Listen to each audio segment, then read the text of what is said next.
ಹಮು ಜಾನೆವು. ನಮ್ಮ ದಿವ್ಯವಾದ, ಅತ್ಯಂತ ಸುಂದರವಾದ, ನಿತ್ಯ ನೂತನವಾದ ಈ ನಮ್ಮ ಒಳಗೆ ಇರುವಂತಹ ಈ ದೇವಾಲಯಕ್ಕೆ ಎಲ್ಲರಿಗೂ ಆತ್ಮೀಯ ಸ್ವಾಗತ. ನನ್ನ ಗುರುವಾಗಿ ಕೇರಳದ ಕಾಂಜಂಗಾಡಿನ ಆನಂದಾಶ್ರಮದ ಪಪ್ಪ ಸ್ವಾಮಿ ರಾಮದಾಸ್ ಹಾಗೂ ನನ್ನ ತಾಯಿ ತಂದೆಯರ ಚರಣಾರವಿಂದಗಳಲ್ಲಿ ನನ್ನ ಅನಂತ ಪ್ರಣಾಮಗಳು. ನಾವು ಈಗ ವಿಶ್ವರೂಪ ದರ್ಶನ ಯೋಗ ಅಂತ ಹೇಳುವ ಭಗವದ್ಗೀತೆಯ 11ನೇ ಅಧ್ಯಾಯವನ್ನ ತಿಳಿದುಕೊಳ್ಳುವ ಪ್ರಯತ್ನವನ್ನ ಮಾಡ್ತಾ ಇದ್ದೇವೆ. ವಿಶ್ವರೂಪ ದರ್ಶನ ಹೇಳಿದ್ರೆ ಹೇಗೆ ರಾಮರೂಪ ದರ್ಶನ ಅಂತ ಹೇಳಿದ್ರೆ ರಾಮನ ದರ್ಶನ ಆಗುವಂಥದ್ದು, ಅದು ರಾಮನ ರೂಪದ ದರ್ಶನ ಆಗುವಂಥದ್ದು. ಹಾಗೆ ವಿಶ್ವರೂಪ ಅಂತ ಹೇಳಿದ್ರೆ ವಿಶ್ವವೇ ಈ ಭಗವಂತ ಮತ್ತೆ ವಿಶ್ವ ಬೇರೆ ಅಲ್ಲ. ಶುರುವಲ್ಲಿ ಏನ್ ಹೇಳ್ತಾನೆ ಭಗವಂತ ಅಂತ ಹೇಳಿದ್ರೆ ನಾನು ಸೃಷ್ಟಿಕರ್ತ ಅಂತ ಹೇಳ್ತಾನೆ. ನಾನೇ ಪ್ರಪಂಚ, ನಾನೇ ವಿಶ್ವ ಅಂತ ಹೇಳಿಲ್ಲ. ಶುರುವಲ್ಲಿ ನಾನು ಸೃಷ್ಟಿಕರ್ತ, ನಾನು ಸೃಷ್ಟಿ ಮಾಡಿದ್ದು ಈ ವಿಶ್ವವನ್ನ ಅಂತ ಹೇಳ್ದ. ಈಗ ಏನ್ ಹೇಳ್ತಾನೆ ಅಂತ ಹೇಳಿದ್ರೆ ನಾನೇ ವಿಶ್ವ, ಸೃಷ್ಟಿಕರ್ತನೂ ನಾನೇ ವಿಶ್ವ.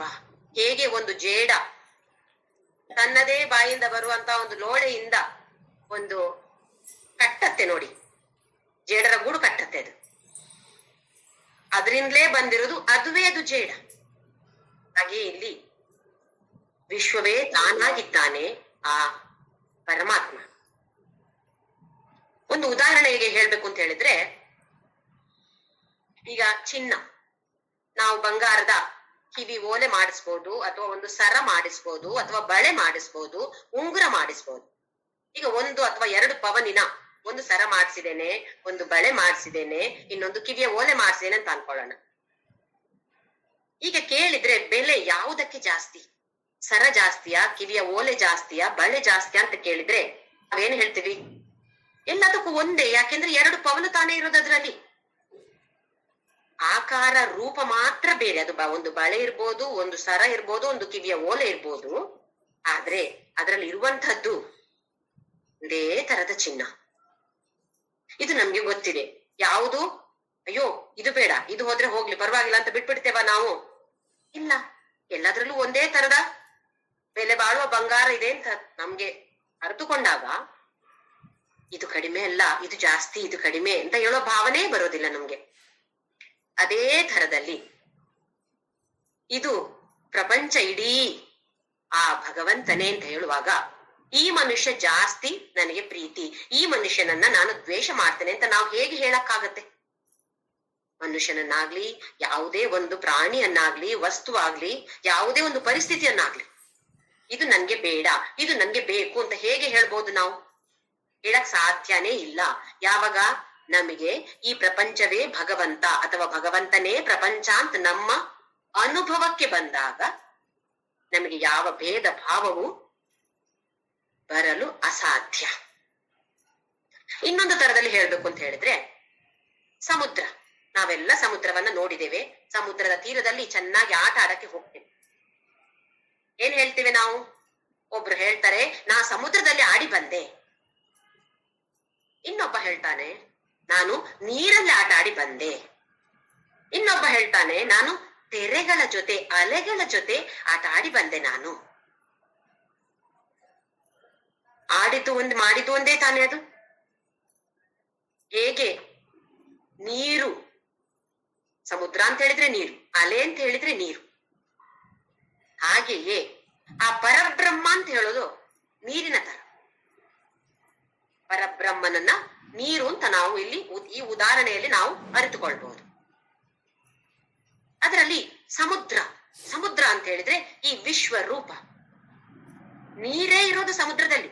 ಆದ್ರೆ ಸಮುದ್ರ ಅಂತ ಹೇಳಿದ್ರೆ ಒಂದು ಬೇರೆ ತರ ನಮ್ಗೆ ಕಾಣಿಸುತ್ತೆ. ನೀರು ಅಂತ ಗೊತ್ತಿದೆ, ಆದ್ರೂ ಸಮುದ್ರ. ನಮ್ಮ ಟ್ಯಾಪ್ ಅಲ್ಲಿ ಬರುವ ನೀರಿಗೂ ಅಲ್ಲಿ ಬರುವ ನೀರಿಗೂ ಅದು ಉಪ್ಪಿನ ನೀರು ಅಷ್ಟೇ ಹೊರತು ನೀರು ನೀರೇ. ಹಾಗೆಯೇ ಅಲೆಗಳು ಅಂತ ಹೇಳಿದ್ರೆ ನಾವೆಲ್ಲರೂ ಅಲೆಗಳು. ಇದರಲ್ಲಿ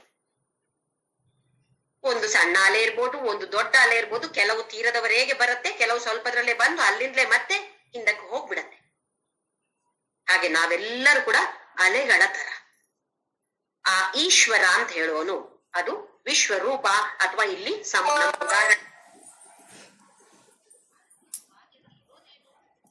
ನೀರು ಮಾತ್ರ. ಅದೇ ಅಲೆ ಇರ್ಬೋದು, ಸಮುದ್ರವೇ ಇರ್ಬೋದು, ಅದರಲ್ಲಿ ಇರುವಂತದ್ದು ನೀರು. ಆ ನೀರು ಅಂತ ಹೇಳೋದು ಪರಬ್ರಹ್ಮ. ಹಾಗೆಯೇ ಪರಬ್ರಹ್ಮನೇ ಈ ವಿಶ್ವರೂಪದಲ್ಲಿ ಬಂದಿದ್ದಾನೆ. ಅದರಲ್ಲಿ ಈ ವಿಶ್ವರೂಪದಲ್ಲಿ ಇರುವಾಗ ನಮ್ಮಲ್ಲೂ ಅವನೇ ಇದ್ದಾನೆ, ಅಥವಾ ನಾವೆಲ್ಲರೂ ಆ ಕೃಷ್ಣ ಪರಮಾತ್ಮನೇ.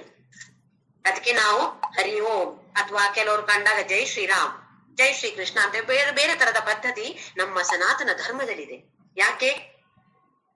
ನಮಗೆ ಮರೆತು ಹೋಗ್ಬೋದು. ಬೇರೆಯವರನ್ನ ಕಾಣುವಾಗ ಓ ಹಾಯ್ ಜ್ಯೋತಿ, ಹಲೋ ಜ್ಯೋತಿ ಅಂತ ಹೇಳ್ಬೋದು. ಅಲ್ಲಿ ಹಲೋ ಜ್ಯೋತಿ, ಹಾಯ್ ಜ್ಯೋತಿ ಅಂತ ಹೇಳಿದಾಗ ಜ್ಯೋತಿ ಒಂದು ವ್ಯಕ್ತಿಯಾಗಿ ಕಾಣಿಸ್ತಾರೆ ನಮ್ಗೆ. ಅದೇ ನಾವು ಹರಿ ಓಂ ಅಥವಾ ಜೈ ಶ್ರೀರಾಮ್ ಅಂತ ಯಾಕೆ ಹೇಳ್ತೀವಿ ಅಂತ ಹೇಳಿದ್ರೆ, ಆ ವ್ಯಕ್ತಿಯಲ್ಲಿ ಅದರ ಹಿಂದಿನ ತತ್ವ ಏನು, ಹರಿ ಅಡಗಿದ್ದಾನೆ, ಆ ಕೃಷ್ಣ ಅಡಗಿದ್ದಾನೆ, ಅಥವಾ ರಾಮ ಇದ್ದಾನೆ ಈ ವ್ಯಕ್ತಿಯಲ್ಲಿ ಅಂತ ಹೇಳುವ ಭಾವನೆ ಬರೋದಕ್ಕೋಸ್ಕರ ನಾವು ಹರಿ ಓಂ ಅಂತ ಎಲ್ಲರನ್ನು ಸಂಬೋಧಿಸ್ತೇವೆ. ಅಥವಾ ಶುರುವಲ್ಲಿ ಸಿಕ್ಕಿದಾಗ ನಮಸ್ತೆ ಅಂತ ಹೇಳ್ತೀವಿ. ಯಾರಿಗೆ ನಮಹತೆ, ನಿನಗೆ ನಮಸ್ಕಾರ. ಯಾರಿಗೆ ನಮಸ್ಕಾರ?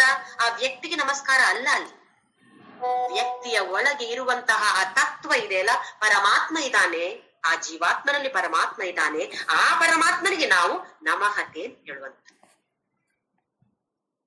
ಹಾಗಾಗಿ ಹರಿ ಓಂ ಅಂತ ನಾವು ಹೇಳ್ತೀವಿ. ಹೇಳಿದಾಗ ಒಂದು ಕ್ಷಣ ಆ ಭಾವನೆ, ಹರಿ ಇದ್ದಾನೆ, ಇದು ಈ ವ್ಯಕ್ತಿ ನನಗೆ ಎದುರು ಕಾಣಿಸೋದು ಮಾತ್ರ. ಈ ವ್ಯಕ್ತಿ ಹಿಂದೆ ಇರುವಂತಹ ಶಕ್ತಿ ಯಾರು?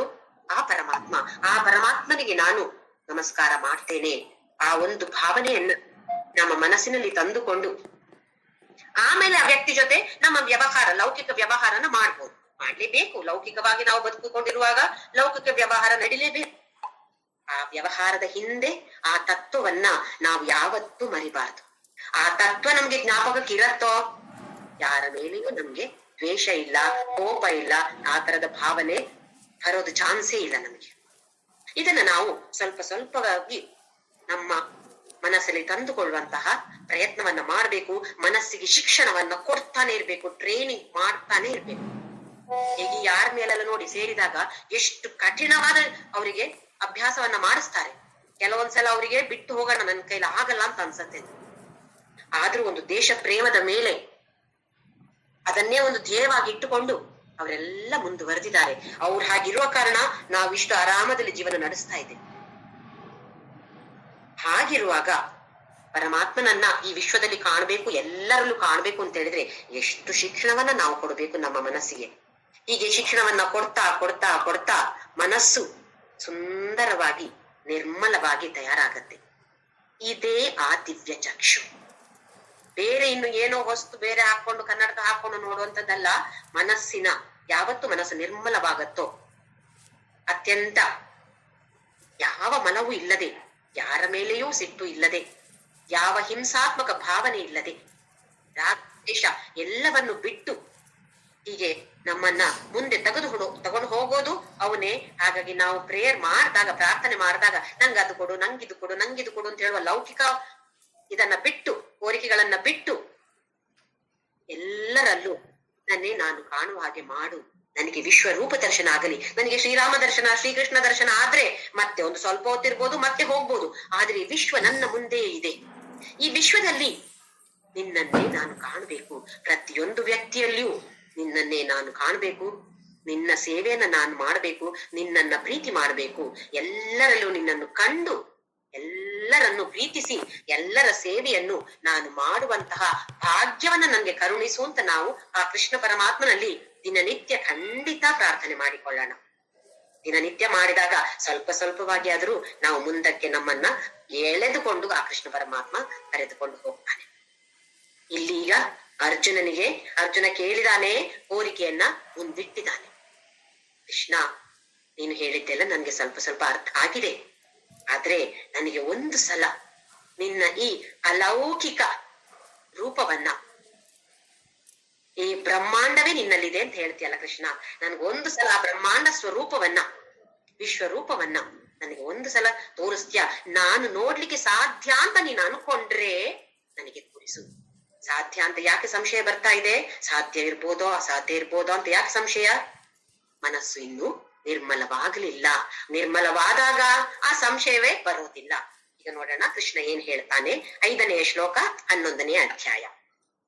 ಶ್ರೀ ಭಗವಾನ್ ಉವಾಚ ಪಶ್ಯ ಮೇ ಪಾರ್ಥ ರೂಪಾಣಿ ಶತಶೋಥ ಸಹಸ್ರಶಃ ನಾನಾ ವಿಧಾನಿ ದಿವ್ಯಾನಿ ನಾನಾ ವರ್ಣಾಕೃತೀನಿ ಚ. ಈಗ ಶ್ರೀ ಭಗವಾನ್ ಉವಾಚ ಅವನ ಕೋರಿಕೆಯನ್ನ ಮುಂದಿಟ್ಟಿದ್ದಾನೆ ಅರ್ಜುನ. ಈಗ ಪರಮಾತ್ಮ ಏನ್ ಹೇಳ್ತಾನೋ ನೋಡೋಣ. ಪಶ್ಯಮೆ ಪಾರ್ಥ ರೂಪಾಣಿ ಶತಶಃ ಅಥ ಸಹಸ್ರಶಃ. ನೋಡು ಅರ್ಜುನ, ನನ್ನ ರೂಪವನ್ನು ಹೇಗೆ ನೋಡು ನೀನು. ಶತಶಃ ನೂರಾರು, ಸಹಸ್ರಶಃ ಸಹಸ್ರಾರು ಸಾವಿರಾರು. ನಾವ್ ಹಾಗೆ ಹೇಳ್ತೀವಲ್ಲ, ಓ 100 ಗಟ್ಲೆ 1000 ಗಟ್ಲೆ ಜನ ಅಂತ ಹೇಳಿದ್ರೆ ಒಂದಿಷ್ಟು 500 400 ಅಂತ ಅಲ್ಲ, ತುಂಬಾ ಅಂತ ಹೇಳಲಿಕ್ಕೆ ನೂರಾರು ಸಾವಿರಾರು ಜನ, ಲಕ್ಷ ಗಟ್ಲೆ ಜನ, ಕೋಟಿ ಗಟ್ಲೆ ಜನ ಅಂತ ಹೇಳಿದ್ರೆ 1 ಕೋಟಿ 2 ಕೋಟಿಯ ಅಲ್ಲ, ತುಂಬಾ ಜನ. ಅದು ಲೆಕ್ಕ ಮಾಡ್ಲಿಕ್ಕೆ ಸಾಧ್ಯ ಇಲ್ಲ. ಹಾಗಿರುವಂತ ನಂಬರಿಗೆ ಒಂದು ನಾವು ಶತಶಃ ಅಥ ಸಹಸ್ರಶಃ. ನನ್ನ ಈ ತರದ ಒಂದು ರೂಪವನ್ನ ನೀನು ನೋಡು. ಪಶ್ಯ ಅರ್ಜುನ, ನೀನು ನೋಡು. ನಾನಾ ವಿಧಾನಿ, ನಾನಾ ತರದಲ್ಲಿ. ನಾನೊಂದು ವ್ಯಕ್ತಿಯಾಗಿ ಮಾತ್ರ ಇದೇನಾ? ಮನುಷ್ಯರಾಗಿ ಮಾತ್ರ ಇದೇನಾ? ಇಲ್ಲ, ನಾನಾ ವಿಧದಲ್ಲಿ ನಾನು ಇದ್ದೇನೆ. ಇಲ್ಲಿ ವಿಧ ಅಂತ ಹೇಳಿದ್ರೆ ಮನುಷ್ಯರಲ್ಲ ಮಾತ್ರ ಅಲ್ಲ, ಪ್ರಾಣಿಗಳು ಮಾತ್ರ ಅಲ್ಲ, ಸಸ್ಯವರ್ಗ ಮಾತ್ರ ಅಲ್ಲ, ಎಲ್ಲವೂ ಪಂಚಭೂತಗಳಿರ್ಬೋದು ಅಥವಾ ಏನೇ ಇರ್ಲಿ ಈ ಪ್ರಪಂಚದಲ್ಲಿ ಎಲ್ಲವೂ ನಾನಾ ವಿಧದಲ್ಲಿ ನನ್ನ ರೂಪವೇ, ನಾನೇ ಇರುವಂತದ್ದು. ಅದು ದಿವ್ಯವಾಗಿರುವಂತದ್ದು. ಎಲ್ಲವೂ ನನ್ನಲ್ಲಿ ಏನೆಲ್ಲ ಇದೆಯೋ ಅದು ದಿವ್ಯ. ನಾವೆಲ್ಲ ಅವನ ಒಳಗಡೆ ಇರುವವನು. ಹಾಗಾದ್ರೆ ನಾವೆಲ್ಲರೂ ದಿವ್ಯ ಅಲ್ವೇ? ಯಾರೇ ಇರ್ಬೋದು, ಎಲ್ಲರೂ ದಿವ್ಯ. ಅದು ಶ್ರೀಮಂತ ಇರ್ಬೋದು, ಬಡವ ಇರ್ಬೋದು, ದಪ್ಪ ಇರೋನಿರ್ಬೋದು, ತೆಳ್ಳಗಿರೋನಿರ್ಬೋದು, ಎತ್ತರ ಇರೋನಿರ್ಬೋದು, ಕುಳ್ಳಕ್ಕಿರೋನಿರ್ಬೋದು, ತುಂಬಾ ಬುದ್ಧಿವಂತರಿರ್ಬೋದು, ಇಲ್ಲ ನಮ್ಮಂತಹ ಮೂಢರು ಇರ್ಬೋದು, ಬೆಳ್ಳಗಿರೋರಿರ್ಬೋದು, ಕಪ್ಪಗಿರೋರು ಇರ್ಬೋದು. ಯಾರೇ ಆಗ್ಲಿ, ಎಷ್ಟೇ ಅಸಹ್ಯವಾದ ವಸ್ತು, ನೋಡ್ಲಿಕ್ಕೆ ಆಗಲ್ಲಪ್ಪ ಇದನ್ನ ಅಂತ ಹೇಳುವ ಅಸಹ್ಯವಾದ ಸನ್ನಿವೇಶ ಇರ್ಬೋದು, ವಸ್ತು ಇರ್ಬೋದು, ಯಾರಿದು? ಕೃಷ್ಣ ಹೇಳ್ತಿದ್ದಾನೆ, ಅದೆಲ್ಲವೂ ನಾನೇ. ನಾನಾ ವಿಧಾನಿ ದಿವ್ಯ, ಎಲ್ಲವೂ ದಿವ್ಯ ಆಯ್ತು. ಹೇಗೆ ನಾವು ಯಾವುದೇ ಒಂದು ವಸ್ತುವನ್ನ ದೇವರ ಜೊತೆ ಜೋಡಿಸಿಕೊಂಡಾಗ ಅದು ದಿವ್ಯಮಯವಾಗತ್ತೆ. ಯಾರೋ ಒಬ್ರು ನಂಗೆ ಬಂದು ಒಂದು ಲಾಡು ಕೊಟ್ರು, ತುಂಬಾ ಇಷ್ಟ ಲಾಡು ಅಂತ ಹೇಳಿದ್ರು. ಓ, ಇನ್ನೇನು ಬಾಯಿಗೆ ಹಾಕೋದೆ ಅಂತ ಹೇಳಿದಾಗ ಅವ್ರು ಹೇಳಿದ್ರು, ಜ್ಯೋತಿ, ಇದು ಆ ದೇವಸ್ಥಾನಕ್ಕೆ ನಾವು ಹೋಗಿದ್ದೆವು, ಯಾವ್ದೋ ಪುರಿ ಜಗನ್ನಾಥವೋ ತಿರುಪತಿಯೋ ಯಾವ್ದೋ ಒಂದು ಹೆಸರು ಹೇಳಿದ್ರು ಅಂತ ಅನ್ಕೊಳ್ಳಿ, ಇದು ಅಲ್ಲಿನ ಪ್ರಸಾದ ಅಂತ ಆಮೇಲೆ ಹೇಳಿದ್ರು. ಯಾವಾಗ ನಾ ತಿಂದಿಲ್ಲ, ಇನ್ನು ತಿನ್ನಕ್ಕೆ ಅಂತ ಬಾಯಿವರೆಗೆ ಹೋಗಿದೆ ಕೈಯಲ್ಲಿ ಹಿಡ್ಕೊಂಡ ಲಡ್ಡು, ಅವ್ರು ಹೇಳಿದ ತಕ್ಷಣ ಏನಾಗತ್ತೆ? ತಕ್ಷಣ ಬಾಯಿಗೆ ಹೋಗಲ್ಲ. ಸ್ವಲ್ಪ ಒಂದು ಕಣ್ಣಿಗೆ ಹೀಗಾದ್ರೂ ಮಾಡ್ತೀವಿ, ಕಣ್ಣಿಗೆ ಹಾಗೆ ಮಾಡದೇ ಇದ್ರು ಮನಸ್ಸಿನಲ್ಲಿ ಒಂದು ಸಲ ಹೌದಾ ಅಲ್ಲಿನ ಪ್ರಸಾದವ, ಏನೋ ಒಂದು ದಿವ್ಯವಾದ ಭಾವನೆ ಬರುತ್ತೆ. ನೋಡಿ, ಆ ಲಡ್ಡು ಏನೂ ವ್ಯತ್ಯಾಸ ಆಗ್ಲಿಲ್ಲ. ಮೊದಲು ಸುಮ್ಮನೆ ಲಡ್ಡು ತಿಂತಿದ್ದೆ, ವಾಹ್ ಭಾರಿ ಚೆನ್ನಾಗಿದೆ, ಲಡ್ಡು ಒಳ್ಳೆ ತುಪ್ಪದ ಟೇಸ್ಟ್ ಇದೆ ಅಂತ ಹೇಳ್ತಿದ್ದೆ. ಈಗ ಅವ್ರು ನಾನ್ ತಿನ್ನೋ ಮೊದ್ಲು ಅವ್ರು ಹೇಳಿದ್ರು ಇದು ಈ ದೇವಸ್ಥಾನದ ಪ್ರಸಾದ ಅಂತ ಹೇಳಿದಾಗ ಏನಾಯ್ತು? ನನ್ನ ದೃಷ್ಟಿಕೋನ ಬದಲಾಯಿತು. ಓಹೋ, ಇದು ಅಲ್ಲ ಆ ದೇವರ ಪ್ರಸಾದವೋ, ಓ ಅಂತ ಹೇಳಿ ಅದೇ ಲಾಡು ತಿನ್ನೋದು, ಅದೇ ಬಾಯಿ ಕೊಡೋದು, ಅದೇ ಕೈ. ಏನು ವ್ಯತ್ಯಾಸ ಆಯ್ತು? ನಮ್ಮ ಮನಸ್ಸಿನ ಭಾವನೆ. ಯಾವಾಗ ನಾವು ಈ ವಸ್ತುವನ್ನ ದೇವರ ಜೊತೆ ಜೋಡಿಸಿಕೊಂಡೆವೋ ಆ ಲಡ್ಡು, ಆ ವಸ್ತು ದಿವ್ಯಮಯವಾಗಿ ತೋರತ್ತೆ ನಮ್ಮ ಕಣ್ಣಿಗೆ. ಇಡೀ ವಿಶ್ವವೇ, ಆ ಪ್ರಪಂಚವೇ ಆ ಭಗವಂತ ಅಂತ ಹೇಳಿದಾಗ ಯಾವುದನ್ನ ನಾವು ದಿವ್ಯ ಅಲ್ಲ ಅಂತ ಹೇಳ್ಬೇಕು. ಇವಾಗ ಇಲ್ಲೊಂದು ಬಾಟ್ಲ್ ಇದೆ, ಬಾಟ್ಲನ್ನ ಎತ್ತಿ ನೀರು ಕುಡಿತೇನೆ, ಅದು ಪರಮಾತ್ಮನೇ ಅಲ್ವಾ? ಆ ಬಾಟ್ಲ್ ಒಂದು ದಿವ್ಯ ಆಗಿದೆ. ಈ ಬರುವಂತಹ ನೀರು ಕೂಡ, ಅದರ ಒಳಗಡೆ ಇರುವಂತಹ ನೀರು ಕೂಡ ದಿವ್ಯ ಅಲ್ವೇ? ಹೀಗೆ ನಾವು ಪ್ರಯತ್ನವನ್ನ ಮಾಡಬೇಕು. ದಿನದಲ್ಲಿ ಒಂದು ಸ್ವಲ್ಪ ಬಾರಿ ಆದ್ರೂ ಇದು ಕೃಷ್ಣ ಪರಮಾತ್ಮ, ಇದು ಕೃಷ್ಣ ಪರಮಾತ್ಮ, ಇದು ಕೃಷ್ಣ ಪರಮಾತ್ಮ ಅಂತ ಹೇಳ್ತಾ ಹೇಳ್ತಾ ಹೇಳ್ತಾ ಕಡೆಗೆ ಕೊನೆಯಲ್ಲಿ 24 ಗಂಟೆಯು ಎಲ್ಲ ಪ್ರಪಂಚವು ಕೃಷ್ಣಮಯವಾಗ್ಬೇಕು. ಈಶಾವಾಸ್ಯ, ಈಶಾವಾಸ್ಯಮಿದಂ ಪುಣ್ಯಂ. ಇಡೀ ಆ ಪ್ರಪಂಚ, ಇಡೀ ದೇವರ ವಾಸ. ನಾನೆಲ್ಲಿದ್ದೇನೆ? ಈಶ್ವರನಲ್ಲಿದ್ದೇನೆ. ನಾನು ಯಾರು? ನಾನು ಈಶ್ವರ. ಚಿದಾನಂದ ರೂಪ ಶಿವೋಹಂ ಶಿವೋಹಂ.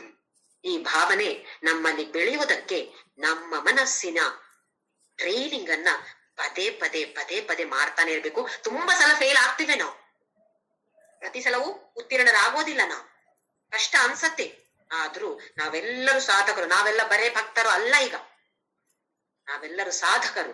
ಸಾಧನೆಯಲ್ಲಿ ನಾವು ಮುಂದೆ ಹೋಗ್ಬೇಕು ಅಂತ ಇದ್ರೆ ಖಂಡಿತವಾಗಿಯೂ ಈ ಪ್ರಯತ್ನವನ್ನ ಗಳಿಗೆ ಗಳಿಗೆಯನ್ನು ನೆನ್ಪಿಸಿ ನೆನ್ಪಿಸಿ ಮಾಡ್ತಾನೆ ಇರ್ಬೇಕು. ಅದು ಯಾರಾದ್ರೂ ನಮ್ಗೆ ಇಷ್ಟ ಇಲ್ಲದವರು ಬಂದ್ರೆ ಇದು ಕೃಷ್ಣ ಪರಮಾತ್ಮ, ಇದು ಕೃಷ್ಣ ಪರಮಾತ್ಮ, ಇದು ಕೃಷ್ಣ ಪರಮಾತ್ಮ ಅಂತ 100 ಸಲ ಹೇಳ್ತಾನೆ ಇರ್ಬೇಕು. ಅಷ್ಟೊತ್ತಿಗೆ ಅವರಲ್ಲಿ ಸ್ವಲ್ಪ ಆದ್ರೂ ನಮ್ಗೆ ಒಳ್ಳೆಯ ಭಾವನೆ ಬಂದು ನಮ್ಗೆ ಅವರ ಮೇಲೆ ಪ್ರೀತಿ ಬೆಳೆಯೋ ಒಂದು ಅವಕಾಶವನ್ನ ನಾವು ನಮ್ಮ ಮನಸ್ಸಿಗೆ ಕೊಡ್ತಾ ಇರ್ಬೇಕು. ಈ ತರದ ಶಿಕ್ಷಣವನ್ನ ಖಂಡಿತವಾಗಿಯೂ ನಾವೆಲ್ಲರೂ ಕೊಡ್ತಾನೆ ಇರ್ಬೇಕು. ಅವಾಗ ನಮ್ಗೆ ಎಲ್ಲ ವಸ್ತುವು, ಎಲ್ಲರೂ ದಿವ್ಯ ಅಂತ ಅನ್ಸತ್ತೆ. ನಾನಾ ವಿಧಾನಿ ದಿವ್ಯಾನಿ, ನಾನಾ ವರ್ಣ ನಾನಾ ಆಕೃತಿ. ಬೇರೆ ಬೇರೆ ಬೇರೆ ಬೇರೆ ತರದ ಬಣ್ಣಗಳು. ಅರ್ಜುನ, ಏನು ಬಣ್ಣ ಕೃಷ್ಣ ಅಂತ ಕೇಳಿದ್ರೆ, ಬೆಳಿಗ್ಗೆ ಸೂರ್ಯೋದಯ ಆಗತ್ತೆ ನೋಡಿ, ಎಷ್ಟು ಒಳ್ಳೆಯ ಒಂದು ಕೆಂಬಣ್ಣ. ಅರ್ಜುನ, ಅದ್ ಯಾರಂತ ಅನ್ಕೊಂಡಿದ್ಯಾ? ನಾನೇ ಅರ್ಜುನ. ಅದು ಮುಸ್ಸಂಜೆ ನಾವು ನೋಡ್ತೀವಲ್ಲ, ಕೆಲವೊಂದ್ ಕಡೆ ಹೋದಾಗ, ಅಪ್ಪ ಈ ಆಕಾಶ ಎಷ್ಟು ಚೆನ್ನಾಗ್ ಕಾಣಿಸತ್ತೆ, ನೀಲಿ ಆದ ಆಕಾಶ. ಯಾರು ಆ ನೀಲಿ ಅಂತ ಹೇಳಿದ್ರೆ ಅದು ಭಗವಂತ. ಎಲ್ಲಿ ಎಲ್ಲಿ ಏನೆಲ್ಲ ಬಣ್ಣಗಳು ನಮ್ಗೆ ಚೆನ್ನಾಗಿ ಅನ್ಸತ್ತೋ. ರುದ್ರದಲ್ಲಿ ಬರುತ್ತೆ ನೋಡಿ, ಹರಿಕೇಶಾಯ, ಹರಿಕೇಶಾಯ ನಮಃ. ಇಡೀ ರುದ್ರ ಅಂತ ಹೇಳಿದ್ರೆ ಏನು ಅಲ್ಲ, ವಿಶ್ವರೂಪ ದರ್ಶನ. ರುದ್ರ ಅಂತ ಗೊತ್ತಿದೆ ಎಲ್ರಿಗೂ. ಅಭಿಷೇಕ ಮಾಡಿದಾಗ ರುದ್ರ ಕೃಷ್ಣ ಹೇಳ್ತಾರಲ್ವಾ, ಚಮಕ ನಮಕ ಅಂತೆಲ್ಲ ಬರುತ್ತೆ.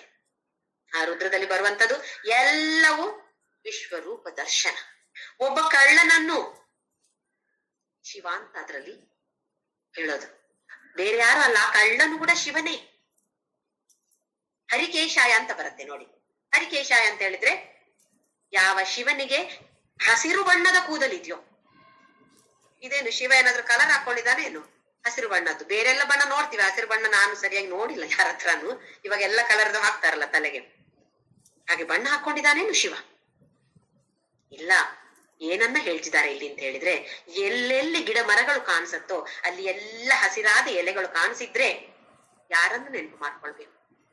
ಇದು ಶಿವನ ತಲೆ ಕೂದಲು. ಹೋಗಿ ಅಪ್ಪ ಎಷ್ಟು ದೊಡ್ಡ ಮರ, ಎಷ್ಟು ಎಲೆಗಳಿವೆ, ಇದು ಮುಚ್ಚಿಕೊಂಡಿದೆ ಮರವು, ಏನ್ ಇಡೀ ಎಲೆಗಳೇ ಅಂತ ಹೇಳಿದ್ರೆ ತಕ್ಷಣ ಅಲ್ಲಿ ಶಿವನ ಜ್ಞಾಪಕ ಬರ್ಬೇಕು. ಏನಿದು? ಓಹೋ, ಇದು ಶಿವನ ಕೂದಲು.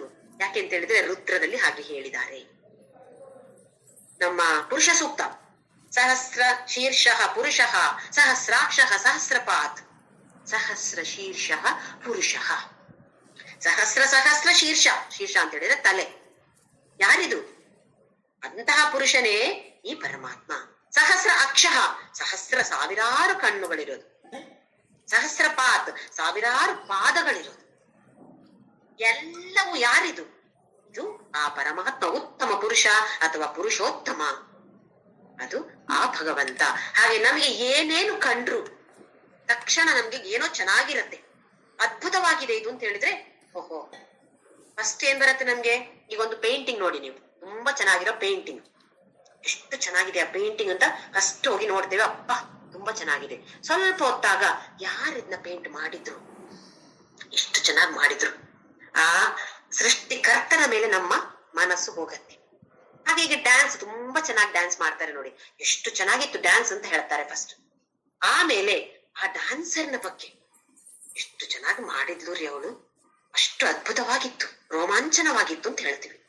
ಅಂದ್ರೆ ಯಾರು ಅದನ್ನ ಮಾಡಿದ್ರೋ ಅವರ ಮೇಲೆ ನಮ್ಮ ಮನಸ್ಸು ಹೋಗುತ್ತೆ. ಹಾಗೆ ಇಲ್ಲಿ ವಿಶ್ವವನ್ನ ನೋಡಿ ಅದ್ಭುತವಾಗಿದೆ ಇದು, ಇದನ್ನು ಯಾರು ಸೃಷ್ಟಿ ಮಾಡಿದ್ರು ಅಂತ ಒಂದು ಭಾವನೆ. ಆಮೇಲೆ ಸೃಷ್ಟಿಕರ್ತ ಈ ಪರಮಾತ್ಮ ಅಂತ ಹೇಳಿ ನಮ್ಮ ಭಾವನೆಗೆ ಬಂದ ಮೇಲೆ, ಆಮೇಲೆ ಓಹೋ ಇದು ಯಾರು? ಇದು ಭಗವಂತನೇ, ಸೃಷ್ಟಿಕರ್ತನು ಅವನೇ, ಇದು ಅವನೇ. ಎಷ್ಟು ಅದ್ಭುತವಾಗಿದೆ, ಎಷ್ಟು ಕೊಳಕಾಗಿದೆ ಮಾರ್ರೆ, ನೋಡ್ಲಿಕ್ಕೆ ಅಸಹ್ಯ ಇದು. ಅದು ಯಾರು? ಅದು ಕೂಡ ಆ ಪರಮಾತ್ಮನೇ. ಹಾಗೆ ಎಷ್ಟು ಚೆನ್ನಾಗಿ ಹೇಳ್ತಾ ಇದ್ದಾನೆ. ಆಕೃತಿ, ನಾನಾ ವರ್ಣ, ನಾನಾ ಆಕೃತಿ, ಬೇರೆ ಬೇರೆ ಬೇರೆ ಬೇರೆ ತರದ ಶೇಪುಗಳು ಎಲ್ಲವೂ ಯಾರು ಅರ್ಜುನ? ಪಶ್ಯ, ನೋಡ ಅರ್ಜುನ, ಇದು ನಾನೇ ಅಂತ ಕೃಷ್ಣ ಪರಮಾತ್ಮ ಹೇಳ್ತಿದ್ದಾನೆ. ಹಾಗಾಗಿ ನಮ್ಗೆ ಕೂಡ ಯಾವುದೋ ಒಂದು ಕಲರ್ ಇಷ್ಟ ಆಯ್ತು, ಯಾವುದೋ ಒಂದು ಕಲರ್ ಇಷ್ಟ ಆಗಿಲ್ಲ, ಎಲ್ಲವೂ ಪರಮಾತ್ಮನೇ ಅಂತ ಹೇಳುವ ಭಾವನೆಯನ್ನ ನಾವು ಮತ್ತೆ ಮತ್ತೆ ನಮ್ಮ ಮನಸ್ಸಲ್ಲಿ ತೆಗೆದುಕೊಂಡು ಬರುವ ಪ್ರಯತ್ನವನ್ನ ಅಂತೂ ಎಲ್ರೂ ಮಾಡ್ಲೇಬೇಕು. ಮುಂದಿನ ಶ್ಲೋಕ. ಪಶ್ಯಾದಿತ್ಯಾನ್ ವಸೂನ್ ರುದ್ರಾನ್ ಅಶ್ವಿನೌ ಮರುತಸ್ತಥಾ ಬಹೂನ್ಯ ದೃಷ್ಟ ಪೂರ್ವಾಣಿ ಪಶ್ಯಾಶ್ಚರ್ಯಾಣಿ ಭಾರತ. ಪಶ್ಯ, ನೋಡು ಅರ್ಜುನ, ಆದಿತ್ಯ, ಆದಿತ್ಯ ಮಕ್ಕಳು ಆದಿತ್ಯ, 12 ದ್ವಾದಶ ಆದಿತ್ಯರಿದ್ದಾರೆ ಅಂತ ಪ್ರತೀತಿ. 12 ಆದಿತ್ಯ, ವಸೂನ್, ಅಷ್ಟ ವಸುಗಳು, ಹಾಗೆಯೇ ರುದ್ರಾನ್. ಇಲ್ಲಿ ರುದ್ರ ಅಂತ ಹೇಳಿದ್ರೆ 11 ಮಂದಿ ರುದ್ರರಿದ್ದಾರೆ ಅಂತ. ಅದಕ್ಕೆ ಏಕಾದಶ ರುದ್ರ ತುಂಬಾ ಫೇಮಸ್. ಯಾರಾದ್ರೂ ಅಭಿಷೇಕ ಮಾಡುದಿದ್ರೆ ಒಂದು ಮಾಡ್ತಾರೆ, ಇಲ್ಲ 11, ಏಕಾದಶ 11. ಹಾಗೆ ಇಲ್ಲಿ ಯಾಕೆ ಅಂತ ಹೇಳಿದ್ರೆ ಇದು ಏನನ್ನ ಸೂಚಿಸುತ್ತೆ ಅಂತ ಹೇಳಿದ್ರೆ 5 ಜ್ಞಾನೇಂದ್ರಿಯಗಳು, 5 ಕರ್ಮೇಂದ್ರಿಯಗಳು ಹಾಗೂ ಒಂದು ಮನಸ್ಸನ್ನ ಸೇರಿಸಿ 11 ರುದ್ರರು. ಆಮೇಲೆ ಅಶ್ವಿನವ್, 2 ಅಶ್ವಿನಿ ಕುಮಾರರು, ನಮ್ಮ ಪ್ರಾಣವನ್ನ ಕಾಪಾಡುವಂಥವರು ಈ ಅಶ್ವಿನಿ ಕುಮಾರರು, ಪ್ರಾಣದ ದೇವತೆಗಳು ಅಶ್ವಿನಿ ಕುಮಾರರು. ಮರುತಃ, ಮರುದ್ಗಣಗಳು.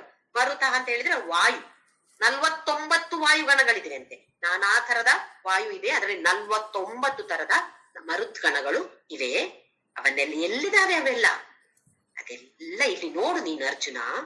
ಬಹೂನ್ಯ ದೃಷ್ಟ ಪೂರ್ವಾಣಿ, ಇಷ್ಟರವರೆಗೆ ನೀನ್ ಏನೆಲ್ಲ ನೋಡಿಲ್ವೋ, ಅದೃಷ್ಟ, ದೃಷ್ಟ ಅಂತ ಹೇಳಿದ್ರೆ ನೋಡಿದು, ಅದೃಷ್ಟ ಅಂತ ಹೇಳಿದ್ರೆ ನೋಡದೇ ಇರುವಂತದ್ದು, ಪೂರ್ವಾಣಿ, ಇದರ ಮೊದ್ಲು ನೀನ್ ಯಾವುದೆಲ್ಲವನ್ನು ನೋಡಿಲ್ವೋ, ಪಶ್ಯ, ಅದೆಲ್ಲವನ್ನು ನೋಡ ಅರ್ಜುನ. ಈಗ ಆಶ್ಚರ್ಯಾಣಿ, ಓ ಹೀಗೂ ಇದ್ಯಾ ಅಂತೇಳಿ ನಿಂಗೆ ಅದಾಶ್ಚರ್ಯ ಆಗ್ಬೋದು ಅರ್ಜುನ.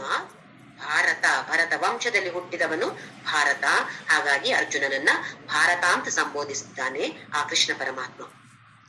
ಎಲ್ಲರನ್ನು ನೋಡು, ಎಲ್ಲವೂ ನನ್ನ ಒಳಗಡೆ ಇದೆ, ನೀನ್ ಏನೇನೆಲ್ಲ ನೋಡಿಲ್ವೋ ಇಷ್ಟರವರೆಗೆ ಅದನ್ನೆಲ್ಲ ನೋಡು ಅಂತ ಕೃಷ್ಣ ಪರಮಾತ್ಮ ಹೇಳ್ತಿದ್ದಾನೆ. ಇಲ್ಲಿ ನೋಡು ಅಂತ ಹೇಳಿದಾಗ 2 ತರದಲ್ಲಿ ನೋಡಬಹುದು. ಒಂದು ಕಾಣುವಂಥದ್ದು ನಮಗೆ ಕೃಷ್ಣ ಪರಮಾತ್ಮನಲ್ಲಿ ಈಗ ಪ್ರಪಂಚ ಏನಿದೆಯೋ ಅದು. ಯಾಕೆಂತ ಹೇಳಿದ್ರೆ ವಿಶ್ವರೂಪ ತಾನೆ ಅವನು. ಈಗ ಇರುವಂತಹ ವಿಶ್ವದಲ್ಲಿ ಅವನು ಆ ರೂಪದಲ್ಲಿದ್ದಾನೆ, ಅದನ್ನ ನೋಡುವಂಥದ್ದು ಒಂದು ತರ. ಇನ್ನೊಂದು ತರದಲ್ಲಿ ನೋಡು ಅಂತ ಹೇಳಿದ್ರೆ ಇದು ಎಕ್ಸ್ಟೆಂಡೆಡ್ ವಿಷನ್ ಅಂತ ಹೇಳ್ತಾರೆ. ಹಿಂದೆ ಏನಾಗಿದ್ಯೋ ಮುಂದೆ ಏನಾಗತ್ತೋ ಅದೆಲ್ಲವೂ ಕಾಣಿಸುತ್ತೆ, ಅದೆಲ್ಲ ಇದೆ ಅದರ ಒಳಗಡೆ. ಇದು ಎಕ್ಸ್ಟೆಂಡೆಡ್ ವಿಷನ್. ಮುಂದೆ ಏನಾಗತ್ತೆ ನಮ್ಗೆಲ್ಲ ಅದನ್ನ ನೋಡಿದ್ರೆ ಮತ್ತೆ ನಮ್ಗೆ ಇವತ್ತಿಂದ ಮತ್ತೆ ನಿದ್ದೆ ಇಲ್ಲ. ಯಾಕೆ? ಎಲ್ಲರಲ್ಲಿ ತೋರಿಸ್ತಾರಲ್ವಾ, ನಮ್ಮಕ್ಕಿಂತ ಮೊದಲು ಯಾರು ಸತ್ತು ಹೋಗ್ಬೋದು, ಏನೆಲ್ಲ ಆಗ್ಬೋದು ಜೀವನದಲ್ಲಿ, ನಾವು ಸಾಯೋ ಮೊದಲು ಏನೆಲ್ಲ ಆಗ್ಬೋದು, ನಾವು ಸತ್ತ ಮೇಲೆ ಏನೆಲ್ಲ ಆಗ್ಬೋದು ಅಂತ ನೋಡಿದ್ರೆ ಮಂಡೆ ಬಿಸಿ ನಮ್ಗೆ ಮತ್ತೆ. ಹಾಗಾಗಿ ನಮ್ಗೆ ಅದು ಬೇಡ. ಈಗ ಏನಿದೆಯೋ ಅದನ್ನ ನಾವು ನೋಡೋಣ. ಅರ್ಜುನನಿಗೆ ಏನ್ ಹೇಳ್ತಿದ್ದಾನೆ? ಎಲ್ಲವನ್ನು ಇಷ್ಟರವರೆಗೆ ನೀನ್ ನೋಡಿಲ್ಲ. ಭೂತಕಾಲದಲ್ಲಿ ಏನ್ ನಡೀತೋ ನಿಂಗೆ ಗೊತ್ತಿದ್ಯಾ? ಗೊತ್ತಿಲ್ಲ. ಭವಿಷ್ಯತ್ ಕಾಲದಲ್ಲಿ ಏನ್ ನಡೆಯುತ್ತೋ ಗೊತ್ತಿದ್ಯಾ? ಅದು ಗೊತ್ತಿಲ್ಲ. ಎಲ್ಲವನ್ನು ನೀನು ನೋಡಬಹುದು, ಎಲ್ಲವೂ ನನ್ನ ಒಳಗೆ ಇದೆ ಅರ್ಜುನ ಅಂತ ಕೃಷ್ಣ ಪರಮಾತ್ಮ ಹೇಳ್ತಿದ್ದಾನೆ. ಮುಂದಿನ ಶ್ಲೋಕ, 7ನೇ ಶ್ಲೋಕ. ಇಹೈಕಸ್ಥಂ ಜಗತ್ಕೃಷ್ಣಂ ಪಶ್ಯಾದ್ಯ ಸಚರಾಚರಂ ಮಮ ದೇಹೇ ಗುಡಾಕೇಶ ಯಚ್ಚಾನ್ಯದ್ರಷ್ಟುಮಿಚ್ಛಸಿ. ಇಹ ಏಕಸ್ಥಂ, ಇಲ್ಲಿ ಏಕಸ್ಥ, ಒಂದೇ ಜಾಗದಲ್ಲಿ, ಬೇರೆ ಬೇರೆ ಬೇರೆ ಬೇರೆ ಜಾಗದಲ್ಲ. ಎಲ್ಲಿ ಅದು? ಜಗತ್ ಮಮ ದೇಹೇ, ನನ್ನ ದೇಹ ಅಂತ ಹೇಳುವ. ಈಗ ನನ್ನ ದೇಹ, ಭೌತಿಕ ದೇಹದಲ್ಲಿ ನಾನು ನಿಂಗೆ ಇಡೀ ವಿಶ್ವವನ್ನು ತೋರಿಸ್ತೇನೆ. ಒಂದೇ ಜಾಗದಲ್ಲಿ, ಅಲ್ಲಿ ಇಲ್ಲಿ ಹೋಗಿ ನೋಡ್ಬೇಕಾದ ಅವಶ್ಯಕತೆ ಇಲ್ಲ. ನನ್ನ ದೇಹದಲ್ಲೇ ನೋಡು. ಜಗತ್ ಕೃತ್ಸ್ನಂ, ಕೃಷ್ಣ ಅಂತ ಹೇಳಿದ್ರೆ ಎಲ್ಲವನ್ನು, ಸಮಸ್ತ. ಕೃಷ್ಣ ಅಂತ ಹೇಳಿದ್ರೆ ಸಮಸ್ತ ಅಥವಾ ಎಲ್ಲ, ಹೋಲ್ಸೇಲ್. ಹಾಗಾಗಿ ಕೃಷ್ಣ ಅಂತ ಹೇಳುವಾಗ ಕೃಷ್ಣ ಅಂತ ಹೇಳ್ಬಾರ್ದು. ಕೃಷ್ಣ ಬೇರೆ, ಕೃತ್ಸ್ನ ಬೇರೆ. ಕೃತ್ಸ್ನ ಅಂತ ಹೇಳಿದ್ರೆ ಸಮಸ್ತ ಜಗತ್, ಸಮಸ್ತ ಜಗತ್ತನ್ನು ಪಶ್ಯ, ನೋಡು. ಅದಲ್ಲದೆ ಅದ್ಯ, ಅದಲ್ಲದೆ ಈಗ ಸಚರಾಚರಂ, ಸ ಚರ ಅಚರ. ಚರ ಅಂತ ಹೇಳಿದ್ರೆ ಯಾವುದೆಲ್ಲ ಮುಂದೆ ಮುಂದೆ ಹೋಗುತ್ತೋ, ಪ್ರಾಣಿಗಳು, ಮನುಷ್ಯರು, ಇದೆಲ್ಲ, ನೀರು, ಇದೆಲ್ಲ ಮುಂದೆ ಇದೆ, ಚಲನೆ ಇದೆ. ಅಚರ ಅಂತ ಹೇಳಿದ್ರೆ ಅಲ್ಲೇ ಇರುವಂತಹದ್ದು. ಪರ್ವತ ಅಲ್ಲಿಯೇ ಇರುತ್ತೆ, ಆ ಕಡೆ ಈ ಕಡೆ ಹೋಗೋದಿಲ್ಲ. ಮರ ಅಲ್ಲಿಯೇ ಇರತ್ತೆ. ಹಾಗೆ ಚರ ಮತ್ತೆ ಅಚರವನ್ನು, ಸಚರಾಚರಂ ಎಲ್ಲವನ್ನು ಪಶ್ಯ ನೋಡು. ಎಲ್ಲಿ?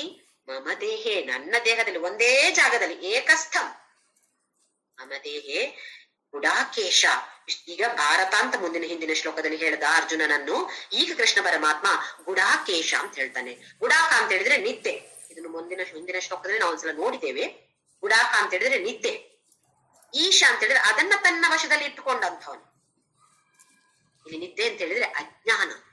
ಅಜ್ಞಾನವನ್ನ ದೂರ ಸರಿಸಿ ನಂಗೆ ಜ್ಞಾನ ಬೇಕು ಅಂತ ಹೇಳುವ ಭಾವನೆಯನ್ನ ಬೆಳೆಸಿಕೊಳ್ಳುವವನು ಗುಡಾಕೇಶ. ಇಲ್ಲ ಕೆಲವರಿಗೆ ಇದೆ ನೋಡಿ, ನಂಗೆ ಬೇಡಪ್ಪ ಅದೆಲ್ಲ, ಅದು ನಂಗೆ ಹೇಗಿದ್ರೆ ಅರ್ಥ ಆಗುದಿಲ್ಲ ಮಾರ್ರೆ, ನಾ ಬರುದಿಲ್ಲ, ಏಕೆ ಸುಮ್ನೆ, ನಾನು ಈಗ ನಿದ್ದೆ ಮಾಡ್ತೇನೆ, ಇಲ್ಲ ನಾನು ಸಿನಿಮಾಕ್ಕೆ ಹೋಗಿ ನೋಡ್ತೇನೆ. ಕಲಿತುಕೊಳ್ಳುವಂತಹ ಒಂದು ಉತ್ಸಾಹ ಬೇಕು. ಕಲಿತುಕೊಂಡು ಅದನ್ನು ಅರಿತುಕೊಂಡು ನಮ್ಮ ಜೀವನದಲ್ಲಿ ಅದನ್ನು ಅಳವಡಿಸಿಕೊಳ್ಳುವಂತಹ ಒಂದು ಉತ್ಸಾಹವೂ ಬೇಕು. ಇಚ್ಛಾಶಕ್ತಿ, ಜ್ಞಾನಶಕ್ತಿ, ಕ್ರಿಯಾಶಕ್ತಿ. ಇಚ್ಛೆಯೂ ಬೇಕು, ಜ್ಞಾನವೂ ಬೇಕು, ಹಾಗೆ ಕ್ರಿಯೆಯೂ ಬೇಕು. ನನ್ಗೆ ಅಡಿಗೆ ಮಾಡ್ಲಿಕ್ಕೆ ಭಾರಿ ಚಂದ ಅಡಿಗೆ ಮಾಡ್ಲಿಕ್ಕೆ ಬರ್ತದೆ, ನಂಗೆ ಮಾಡ್ತೀನ, ಮಾಡೋದಿಲ್ಲ, ಏನ್ ಲಾಭ ಆಯ್ತು ಹಾಗಾದ್ರೆ ಗೊತ್ತಿತ್ತು.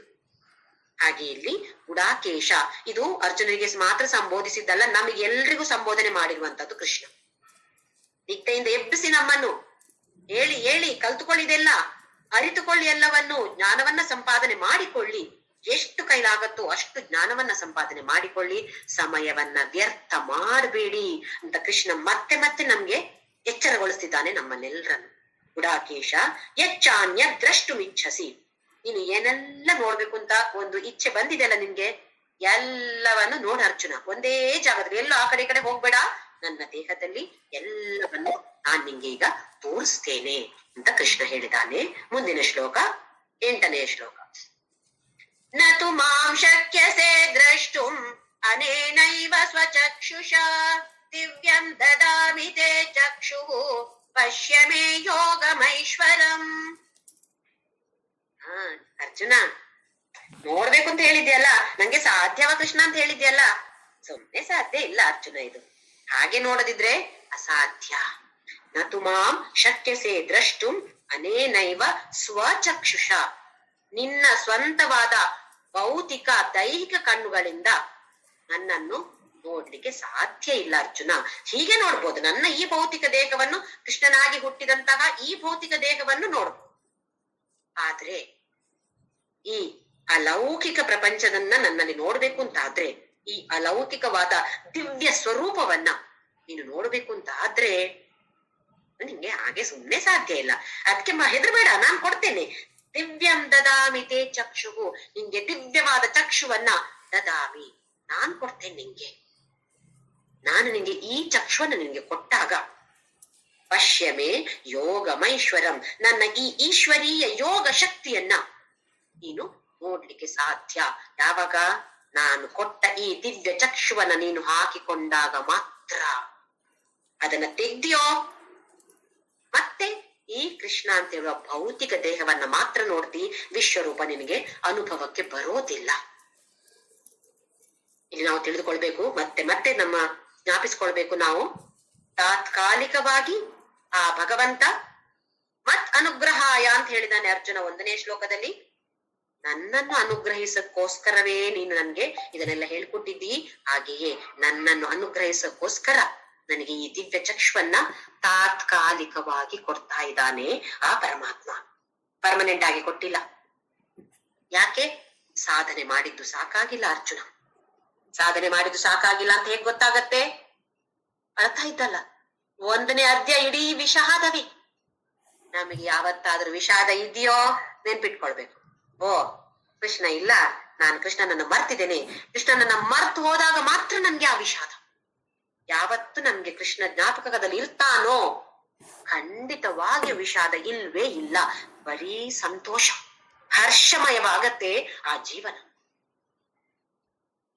ಹಾಗೆ ನಮ್ಗೆಲ್ರಿಗೂ ಆ ದಿವ್ಯ ಚಕ್ಷುವನ್ನ ಆ ಪರಮಾತ್ಮ ನಮ್ಗೆಲ್ರಿಗೂ ಕರುಣಿಸಲಿ. ಅದು ತಾತ್ಕಾಲಿಕವಾಗಿ ಆದ್ರೂ ಇರ್ಲಿ ಸ್ವಲ್ಪ ನಮ್ಗೆ, ಆಮೇಲೆ ಅದರಿಂದ ನಮ್ಗೆ ಸ್ವಲ್ಪ ಅನುಭವ ಬಂದು ಸಾಧನೆಯಲ್ಲಿ ನಾವು ಈಗ ಬೇಗ ಸ್ವಲ್ಪ ರಾಕೆಟ್ ನಾಗಾದ್ರೂ ಮುಂದೆ ಹೋಗ್ತೇವೋ ಏನೋ ಅಂತ ಹೇಳೋ ಒಂದು ಪ್ರಾರ್ಥನೆಯನ್ನಾದ್ರೂ ಮಾಡೋಣ.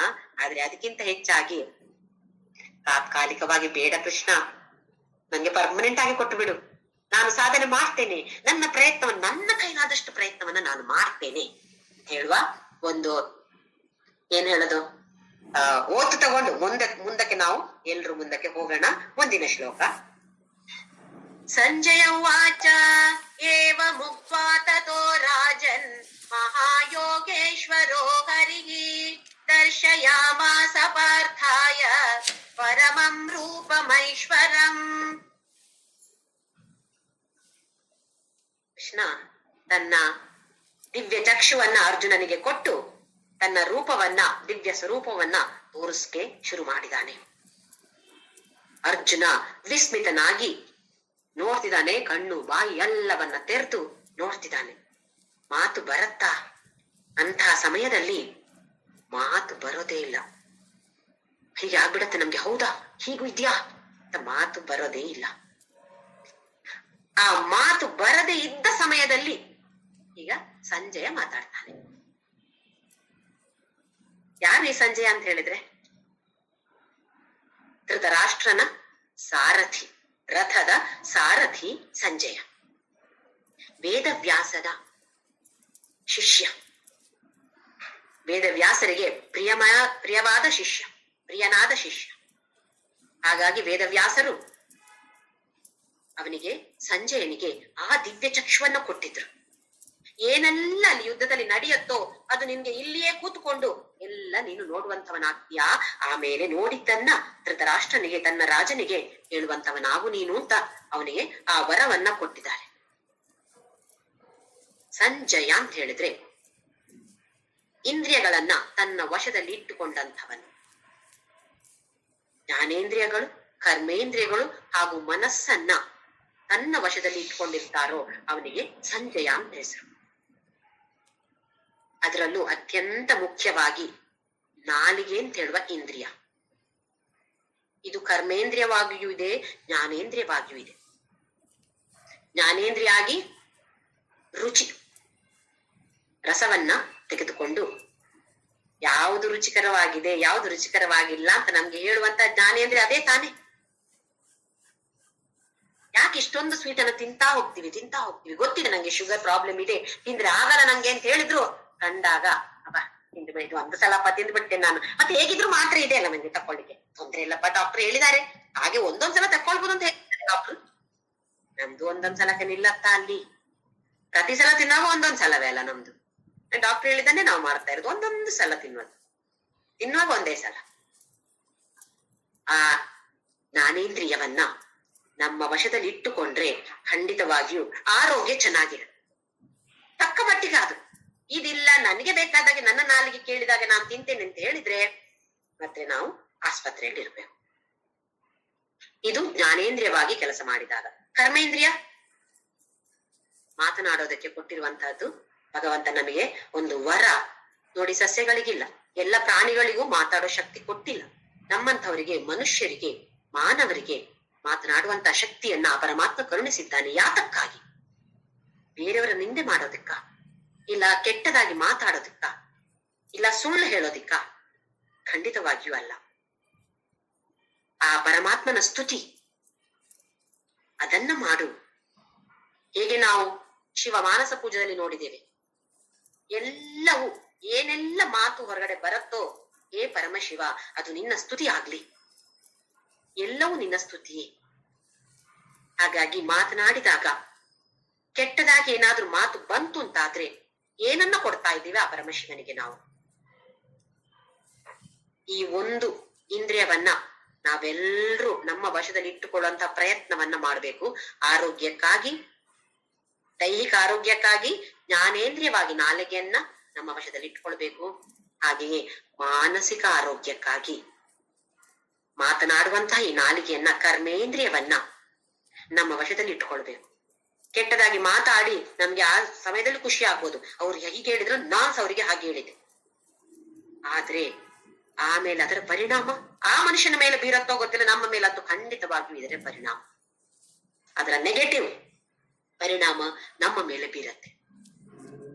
ಇಲ್ಲಿ ಹಾಗೆ ಸಂಜಯ ಅಂತ ಹೇಳಿದ್ರೆ ಎಲ್ಲ ಇಂದ್ರಿಯಗಳನ್ನ ತನ್ನ ವಶದಲ್ಲಿ ಇಟ್ಟುಕೊಂಡಂಥವನು. ಇಲ್ಲದೇ ಇದ್ರೆ ವೇದವ್ಯಾಸರು ಯಾಕೆ ಕೊಡ್ತಿದ್ರು ಅವನಿಗೆ ಆ ತರದ ದಿವ್ಯ ಚಕ್ಷು? ಬೇರೆಯವ್ರಿಗೆ ಯಾಕೆ ಕೊಟ್ಟಿಲ್ಲ? ಸಂಜಯನಿಗೆ ಕೊಟ್ಟರು ತಾನೆ. ಅದಕ್ಕೆ ಅವನನ್ನ ಮಾಸ್ಟರ್ ಆಫ್ ದ ಸೆರೆಮನೀಸ್ ಮಾಡಿಬಿಟ್ಟು. ಮಹಾಭಾರತದ ಮಾಸ್ಟರ್ ಆಫ್ ಸೆರೆಮನೀಸ್ ಈ ಸಂಜಯ, ಅಥವಾ ಭಗವದ್ಗೀತೆಯ ಮಾಸ್ಟರ್ ಆಫ್ ಸೆರೆಮನಿ. ಇನ್ನೊಂದು ಬೇರೆಯವ್ರು ಮಾತಾಡ್ತಿರ್ಬೇಕಾದ್ರೆ ನಾವು ಕೂಡ ಮಾತಾಡೋದು. ಕಡೆಗೆ ಯಾರು ಏನ್ ಮಾತಾಡ್ತಾರೆ ಅಂತ ಗೊತ್ತಾಗಲ್ಲ. ಕೆಲವೊಂದ್ ಕಡೆ ನೋಡಿ ಅವರು ಮಾತಾಡುದು, ನಾವು ಮಾತಾಡುದು. ನಮ್ಮ ಬಗ್ಗೆ ನಾವು ಹೇಳಿಕೊಳ್ಬೇಕು. ನಾನು ನನ್ನ ಗಂಡನ ಬಗ್ಗೆ, ನನ್ನ ಮಗ, ನನ್ನ ಮೊಮ್ಮಗ, ನನ್ನ ಮಕ್ಕಳು, ಹೀಗೆ ಹಾಗೆ ಎಷ್ಟು ಹುಷಾರು. ಅವರಲ್ಲಿಯೂ ಕೆಟ್ಟದಿದೆ, ಅದನ್ನ ನಾವು ಹೇಳ್ತೀವಾ? ಇಲ್ಲ. ಬೇರೆಯವರಲ್ಲಿ ಒಳ್ಳೇದಿದ್ರೆ ಹೇಳೋದಿಲ್ಲ, ಕೆಟ್ಟದನ್ನ ಹುಡುಕಿ ಹುಡುಕಿ ಹುಡುಕಿ ಹುಡುಕಿ ಹೇಳ. ಇನ್ನೊಬ್ರು ಮಾತನಾಡುವಾಗ ನಾವು ಸುಮ್ಮನಾಗಿರ್ಬೇಕು. ಅಥವಾ ನಮ್ಮ ಮಾತನಾಡುವಂತಹ ನಮಗೆ ಅವಕಾಶ ಸಿಕ್ಕಿದಾಗ ಒಳ್ಳೆಯದನ್ನ, ಸ್ಪೀಕ್ ಸ್ವೀಟ್ ಶಾರ್ಟ್ ಅಂತ ಇದೆ,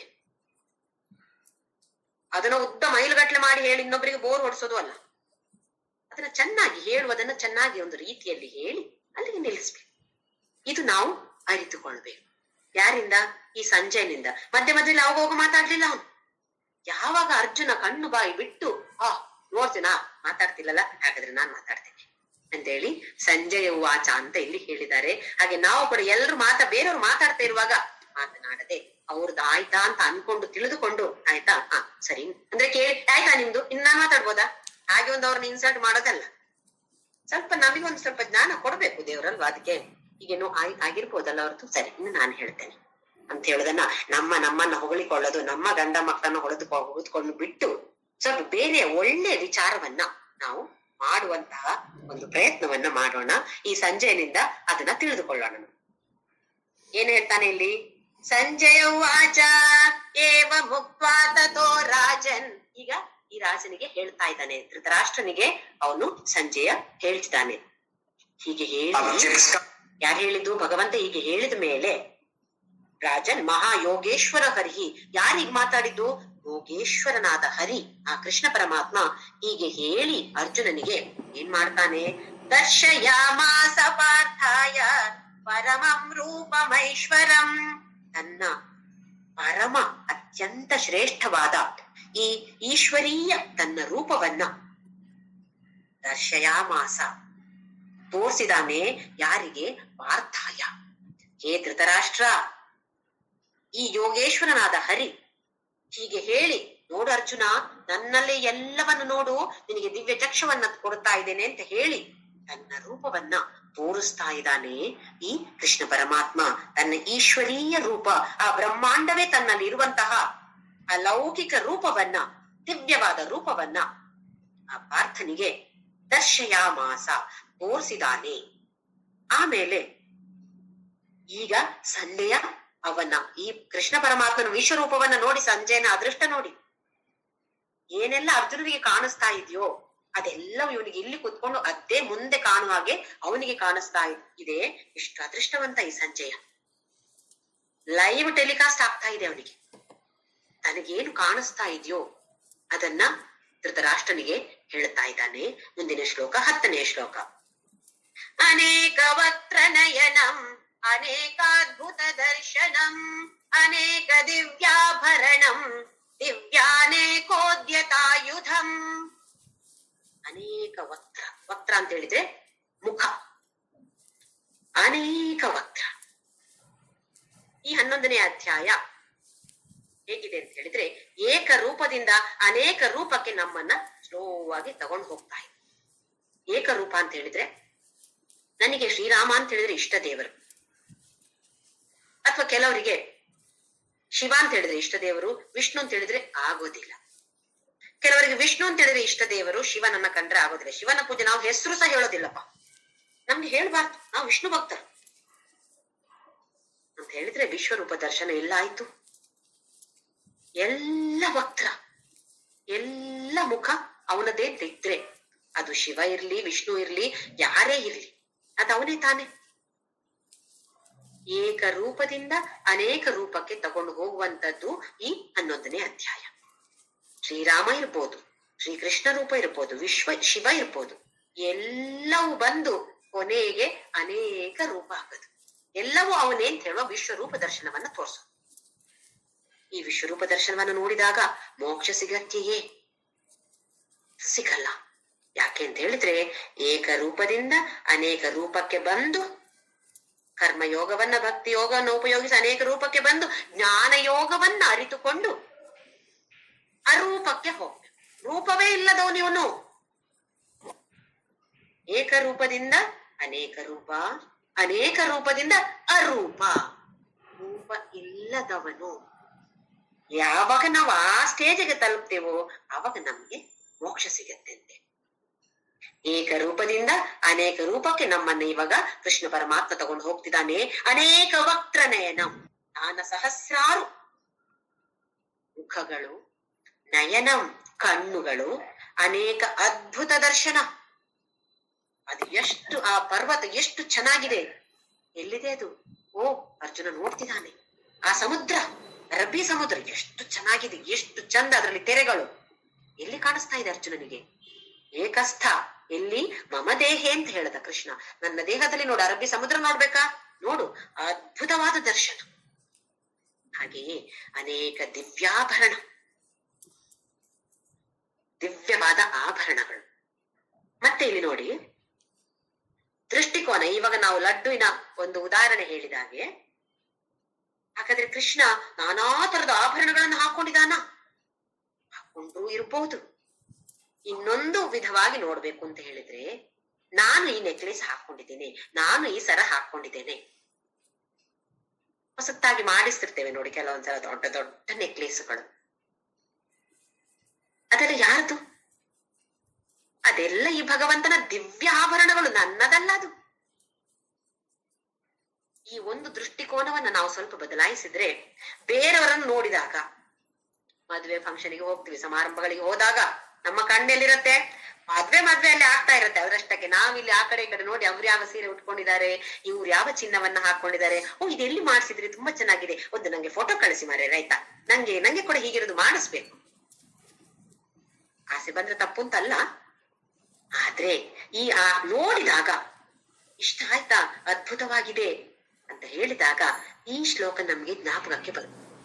ಅನೇಕ ದಿವ್ಯಾಭರಣ. ಈ ದಿವ್ಯವಾದ ಆಭರಣವನ್ನ ದಿವ್ಯವಾಗಿ ಮಾಡಿಕೊಳ್ಬೇಕು. ಹೇಗೆ? ಈ ಆಭರಣವನ್ನ ನಾವು ದೇವರ ಜೊತೆ ಜೋಡಣೆ ಮಾಡ್ಕೊಂಡು, ಒಂದು ಕನೆಕ್ಷನ್ ಅಲ್ಲಿ ದೇವರ ಜೊತೆ. ತಕ್ಷಣ ಖುಷಿ ಆಯ್ತು ನನ್ಗೆ, ಒಳ್ಳೇದೆ, ಆ ನೆಕ್ಲೆಸ್ ಖುಷಿ ಆಯ್ತು, ಆಗ್ಲಿ. ಖುಷಿಯಾದ ತಕ್ಷಣ ಇದು ಈ ಹೆಂಗಸಿನ ಆಭರಣ ಅಲ್ಲ, ಇದು ಕೃಷ್ಣನ ಆಭರಣ ಹೇಳಿದಾಗ ಆ ಆಭರಣ ದಿವ್ಯವಾಗಿ ತಯಾರಾಗುತ್ತೆ ನಮ್ಗೆ, ನಮ್ಮ ಮನಸ್ಸಿಗೆ. ಏನ್ ಚೇಂಜ್ ಮಾಡ್ತಾ ಇದ್ದೇವೆ ನಾವು? ಏನ್ ಬದಲಾಯಿಸ್ತಾ ಇದ್ದೇವೆ? ನಮ್ಮ ದೃಷ್ಟಿಕೋನವನ್ನ ಬದಲಾಯಿಸ್ತಾ ಇರೋದು. ಆ ಚೈನು, ಆ ನೆಕ್ಲೆಸ್ಗೆ ಏನು ವ್ಯತ್ಯಾಸ ಆಗೋದಿಲ್ಲ, ಆ ಮನುಷ್ಯನಿಗೆ ಏನು ವ್ಯತ್ಯಾಸ ಆಗೋದಿಲ್ಲ, ನಮಗೆ ವ್ಯತ್ಯಾಸ. ಆಗ ನಾನು ಯಾರು? ನಾನು ಕೃಷ್ಣ. ಆ ಹೆಂಗಸು ಯಾರು? ಅದು ಕೃಷ್ಣ. ಹಾಗಾದ್ರೆ ಆ ಹೆಂಗಸು ಹಾಕಿದ್ರೆ ನಾನು ಹಾಕಿದಾಗೆ ಅಲ್ವಾ? ಮತ್ತೆ ನನಗೆ ಬೇಕು ಅಂತ ಕೋರಿಕೆ ಹುಟ್ಟತ್ತ ಅವಾಗ? ಸಾಧ್ಯವೇ ಇಲ್ಲ. ಎತ್ತಿ ಆ ಹೆಂಗಸು ಈ ಆಭರಣವನ್ನ ಹಾಕಿಕೊಂಡಿದ್ದಾರೆ ಅಂತ ಆದ್ರೆ ಅದು ನನ್ನ ಆಭರಣವೇ. ಯಾಕೆ? ನಾನು ಕೃಷ್ಣ, ಆ ಹೆಂಗಸು ಕೃಷ್ಣ, ಆ ವ್ಯಕ್ತಿಯು ಕೃಷ್ಣ, ಆಭರಣವನ್ನ ಧರಿಸಿದಂತಹ ಆ ವ್ಯಕ್ತಿಯು ಕೃಷ್ಣ, ನಾನು ಕೃಷ್ಣ. ಇದು ಕೃಷ್ಣನ ದಿವ್ಯಾಭರಣ ಆಯ್ತು ಅಂತ ಹೇಳಿದಾಗ ನಮಗೆ ಅಸೂಯೆ, ಅಹಂಕಾರದ ಭಾವನೆ ಬರುವ ಸಾಧ್ಯತೆ ಖಂಡಿತ ಇಲ್ಲ. ಇದೆ ಅಸೂಯೆಯ ಆ ಒಂದು ಭಾವನೆ ನಮ್ಮಲ್ಲಿ ಎಲ್ಲರಲ್ಲೂ ಇದೆ. ಅದನ್ನ ಕಡಿಮೆ ಕಡಿಮೆ ಕಡಿಮೆ ಮಾಡ್ತಾ ಹೋಗ್ಬೇಕು. ಹೇಗ್ ಮಾಡೋದು? ಯಾವಾಗೆಲ್ಲ ಏನೋ ಒಂದು ಅದ್ಭುತವಾದ ವಸ್ತು ಇರ್ಬೋದು, ಕಾಣಿಸಿದಾಗ ಎಷ್ಟು ಚೆನ್ನಾಗಿದೆ, ಎಷ್ಟು ಚೆನ್ನಾಗಿದೆ ಅಂತ ಆಯ್ತು, ತಕ್ಷಣ ನಮ್ಗೆ ಈ ಒಂದು ಶ್ಲೋಕದ ಒಂದು ಕನೆಕ್ಷನ್ ಅನ್ನ ನಾವು ಅಲ್ಲಿ ಕೊಟ್ಕೊಳ್ಬೇಕು ಆ ಭಗವಂತನ ಜೊತೆ. ಹಾಗೆಯೇ ಏನಾದ್ರೂ ಕೆಟ್ಟದ್ದು, ಅಸಹ್ಯವಾದ ವ್ಯಕ್ತಿ ಇರ್ಬೋದು, ಅಥವಾ ಯಾವುದೋ ಒಂದು ಸನ್ನಿವೇಶ ಇರ್ಬೋದು, ಅಥವಾ ವಸ್ತು ಇರ್ಬೋದು, ಏನೇ ಒಂದು ಅಸಹ್ಯವಾದ ವಸ್ತು ಕಂಡಾಗ ಏನ್ ಹೇಳಿದಾನೆ ಪರಮಾತ್ಮ? ಎಲ್ಲವೂ ನನ್ನಲ್ಲಿ ಅಡಗಿದೆ ಅರ್ಜುನ ಅಂತ ಹೇಳಿದಾನೆ. ಅದು ದಿವ್ಯವೇ ಅಲ್ವೇ?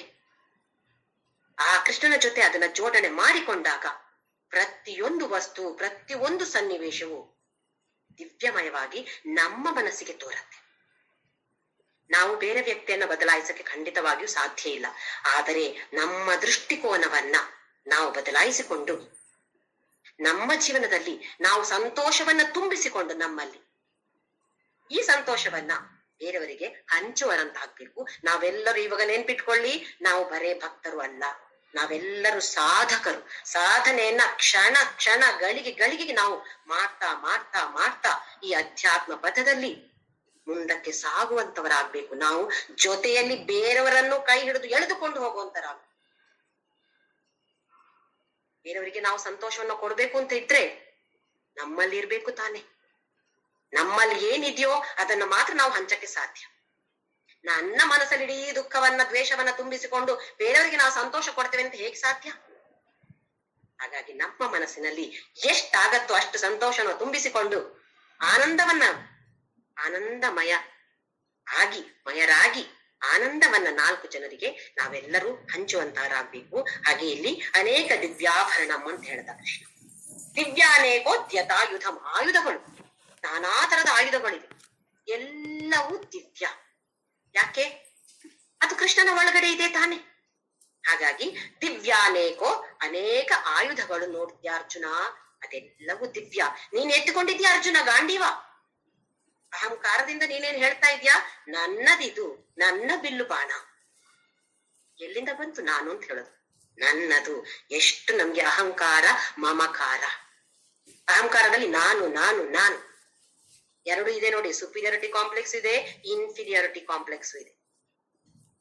ನನಗೆ ಎಲ್ಲ ಗೊತ್ತು ಅಂತ ಹೇಳುದು ಅಹಂಕಾರ. ಇನ್ನು ಕೆಲವರಿಗೆ ಇನ್ಫೀರಿಯಾರಿಟಿ ಕಾಂಪ್ಲೆಕ್ಸ್. ಅಪ್ಪ ನನ್ನನ್ನು ಅವ್ರು ಮಾತಾಡ್ಸೋದೇ ಇಲ್ಲಪ್ಪ, ಇವ್ರನ್ನ ಮಾತ್ರ ಮಾತಾಡಿಸ್ತಾರೆ. ಹೀಗೆ ಕೆಲವರಿಗೆ ಎಷ್ಟು ಅಂತ ಹೇಳಿದ್ರೆ ಸೂಸೈಡ್ ಕೂಡ ಮಾಡಿಕೊಳ್ಳುವಂತವರಾಗ್ತಾರೆ. ಯಾಕೆ? Inferiority complex. ನಾನು ಅಂದ್ರೆ ಯಾರಿಗೂ ಇಷ್ಟ ಇಲ್ಲ, ನನ್ನನ್ನು ಯಾರು ಸರಿಯಾಗಿ ಮಾತಾಡ್ಸೋದಿಲ್ಲ, ನಾನು ಅಲ್ಲಿಗೆ ಹೋದ್ರೆ ನನ್ಗೆ ಮಾತ್ರ ಕೊಡೋದೇ ಇಲ್ಲ, ಮತ್ತೆ ಬೇರೆಯವ್ರಿಗೆ ಎಲ್ರಿಗೂ ಕೊಡ್ತಾರೆ. ಇದು ಸುಪೀರಿಯಾರಿಟಿ ಕಾಂಪ್ಲೆಕ್ಸ್ಗಿಂತಲೂ ಕಷ್ಟಮಯವಾದದ್ದು. ಅಲ್ಲಿ ನಾನು ಅಂತ ಹೇಳುದು ತುಂಬಾ ತುಂಬಿಕೊಂಡಿದೆ, ಅಹಂ ಅಂತ ಹೇಳುದು ತುಂಬಾ ಇರುವಂತಹದ್ದು ಅಹಂಕಾರ. ಹಾಗೆ ಮಮಕಾರ, ನನ್ನದು, ನನ್ನ ಗಂಡ, ನನ್ನ ಮನೆ, ನನ್ನದು ನನ್ನದು ನನ್ನದು ಅಂತ ಯಾವತ್ತಿರ್ತೀವೋ ಖಂಡಿತವಾಗಿಯೂ ವಿಶ್ವರೂಪ ದರ್ಶನ ಅಸಾಧ್ಯ. ಮುಂದಿನ ಶ್ಲೋಕ 11ನೇ ಶ್ಲೋಕ. ದಿವ್ಯ ಮಾಲ್ಯಾಂಬರಧರಂ ದಿವ್ಯ ಗಂಧಾನುಲೇಪನಂ ಸರ್ವಾಶ್ಚರ್ಯಮಯಂ ದೇವಂ ಅನಂತಂ ವಿಶ್ವತೋಮುಖಂ. ಈಗ ನಾವು ದಿವ್ಯಾಭರಣಂ ಅಂತ ಹೇಳಿದಾಗೆ ಇಲ್ಲಿ ದಿವ್ಯ ಮಾಲ್ಯ ಅಂಬರಧರಂ. ಅಂಬರ ಅಂತ ಹೇಳಿದ್ರೆ ಬಟ್ಟೆ. ದಿವ್ಯ ಮಾಲ್ಯಾಂಬರಧರಂ, ದಿವ್ಯ ಮಾಲೆಯನ್ನು ಹಾಕೊಂಡಿದ್ದಾನೆ, ಹಾಗೆಯೇ ದಿವ್ಯವಾದ ವಸ್ತ್ರವನ್ನ ಉಟ್ಟುಕೊಂಡಿದ್ದಾನೆ. ನಮಿಗೂ ಅಷ್ಟೇ, ದಿನಾ ಹೊಸ್ತು ಹಾಕೊಳ್ಳಿಕ್ಕಾಗತ್ತಾ? ಹಳೆದಾಗಿ ಆಗತ್ತೆ. ಹಾಕಿಕೊಂಡಾಗ ಬಟ್ಟೆನ ನಾವು ಉಟ್ಟುಕೊಂಡಾಗ ಆ ಕೃಷ್ಣನ ಜೊತೆ ಒಂದು ಕನೆಕ್ಷನ್ ಅನ್ನು ಮಾಡಿಕೊಳ್ಳುವಂಥದ್ದು. ಸೀರೆ ಉಟ್ಟಾಗ ಅಥವಾ ಡ್ರೆಸ್ ಹಾಕಿಕೊಂಡಾಗ ಕೃಷ್ಣ ಇದು ನಿನ್ನದೇ, ನೀನೇ ಇದು. ಶುರುವಲ್ಲಿ ನಿನ್ನದೇ, ಆಮೇಲೆ ಈ ಸೀರೆ ಅಂತ ಹೇಳುದು ಯಾರು? ಇದು ಕೂಡ ಕೃಷ್ಣನೇ. ಈ ಭಾವನೆಯನ್ನ ಕ್ಷಣ ಕ್ಷಣಕ್ಕೂ ನಾವು ತಂದುಕೊಳ್ಳುವ ಪ್ರಯತ್ನವನ್ನ ಮಾಡಬೇಕು. ಹಾಗೆಯೇ ದಿವ್ಯ ಗಂಧಾನುಲೇಪನಂ, ದಿವ್ಯ ಗಂಧವನ್ನ ಮೈಗೆ ಪಸರಿಸಿಕೊಳ್ಳುವಂಥದ್ದು. ನಾವು ಟುಸ್ ಪುಸ್ ಅಂತೆಲ್ಲ ಹಾಕೊಳ್ತೀವಿ ನೋಡಿ, ಎಲ್ಲ ನಾನಾ ತರದ ಸೆಂಟ್, ಪರ್ಫ್ಯೂಮ್ ಇದೆಲ್ಲ ಹಾಕಿಕೊಳ್ಳಿ, ಯಾರಿಗಿಷ್ಟ ಇದೆಯೋ ಹಾಕಿಕೊಳ್ಳಿ. ಹಾಕಿದಾಗ ಏ ಕೃಷ್ಣ ಇದು ನೀನೇ, ನಿನಗೋಸ್ಕರ ಹಾಕ್ತಾ ಇದ್ದೇನೆ, ಇದು ಈ ಸುವಾಸನೆ ಕೂಡ ನೀನೇ ಅಂತ ಹೇಳುವ ಭಾವನೆಯನ್ನ ತಂದುಕೊಂಡು ಹಾಕ್ಬೇಕು. ಹಾಗೆಯೇ ಸರ್ವಾಶ್ಚರ್ಯಮಯಂ ದೇವಂ, ಎಂತ ಆಶ್ಚರ್ಯಮಯವಾಗಿದೆ ಈ ವಿಶ್ವರೂಪ. ಅನಂತ, ಅನಂತ ಅಂತ ಹೇಳಿದ್ರೆ ಅಂತ, ನ ಅನಂತ, ನ ಅಂತ ಅನಂತ, ಅಂತವೇ ಇಲ್ಲದವನು. ಅಂತ ಇಲ್ಲ ಅಂತ ಹೇಳಿದ್ರೆ ಆದಿ ಹೇಗೆ ಸಾಧ್ಯ? ಕೊನೆ ಇದೆ ಅಂತ ಹೇಳಿದ್ರೆ ಶುರು ಇರ್ಬೇಕು. ಕೊನೆ ಇಲ್ವೋ? ಮೊದಲು ಇಲ್ಲ. ಆದಿ ಅಂತರಹಿತ, ಇದು ಅನಂತ. ಏನು ಆದಿ ಅಂತ ಇಲ್ಲ ಅಂತ ಹೇಳಿದ್ರೆ ದೇಶ ಕಾಲ ವಸ್ತು ಪರಿಚ್ಛೇದ ನಮಗೆಲ್ಲ ಇದಿದೆ. ಹೇಗೆ ಅಂತ ಹೇಳಿದ್ರೆ ಈಗ ಜ್ಯೋತಿ ಇಲ್ಲಿ ಇದ್ದೇನೆ, ನಾನು ಬೆಂಗಳೂರಿನಲ್ಲಿ ಇದ್ದೇನೆ, ನಾನು ಇನ್ನೊಂದು ಊರಿನಲ್ಲಿ ಇರಕ್ಕೆ ಸಾಧ್ಯವ? ನಾನು ಡೆಲ್ಲಿಯಲ್ಲಿ ಜ್ಯೋತಿ ಇದ್ದಾಳೆ ಅಂತ ಹೇಳಿದ್ರೆ ಸಾಧ್ಯ ಇಲ್ಲ, ಯಾಕೆಂದ್ರೆ ಜ್ಯೋತಿ ಬೆಂಗಳೂರಿನಲ್ಲಿ ಇದ್ದಾಳೆ. ಒಂದೇ ಜಾಗದಲ್ಲಿ ಇರಕ್ಕೆ ಸಾಧ್ಯ, ಎರಡು ಜಾಗದಲ್ಲಿ ಒಂದು ವ್ಯಕ್ತಿ ಇರ್ಲಿಕ್ಕೆ ಸಾಧ್ಯ ಇಲ್ಲ, ಅಥವಾ ಒಂದು ವಸ್ತು ಇರ್ಲಿಕ್ಕೆ ಸಾಧ್ಯ ಇಲ್ಲ. ಇದು ದೇಶ ಪರಿಚ್ಛೇದ. ಹಾಗೆಯೇ ಕಾಲ ಪರಿಚ್ಛೇದ.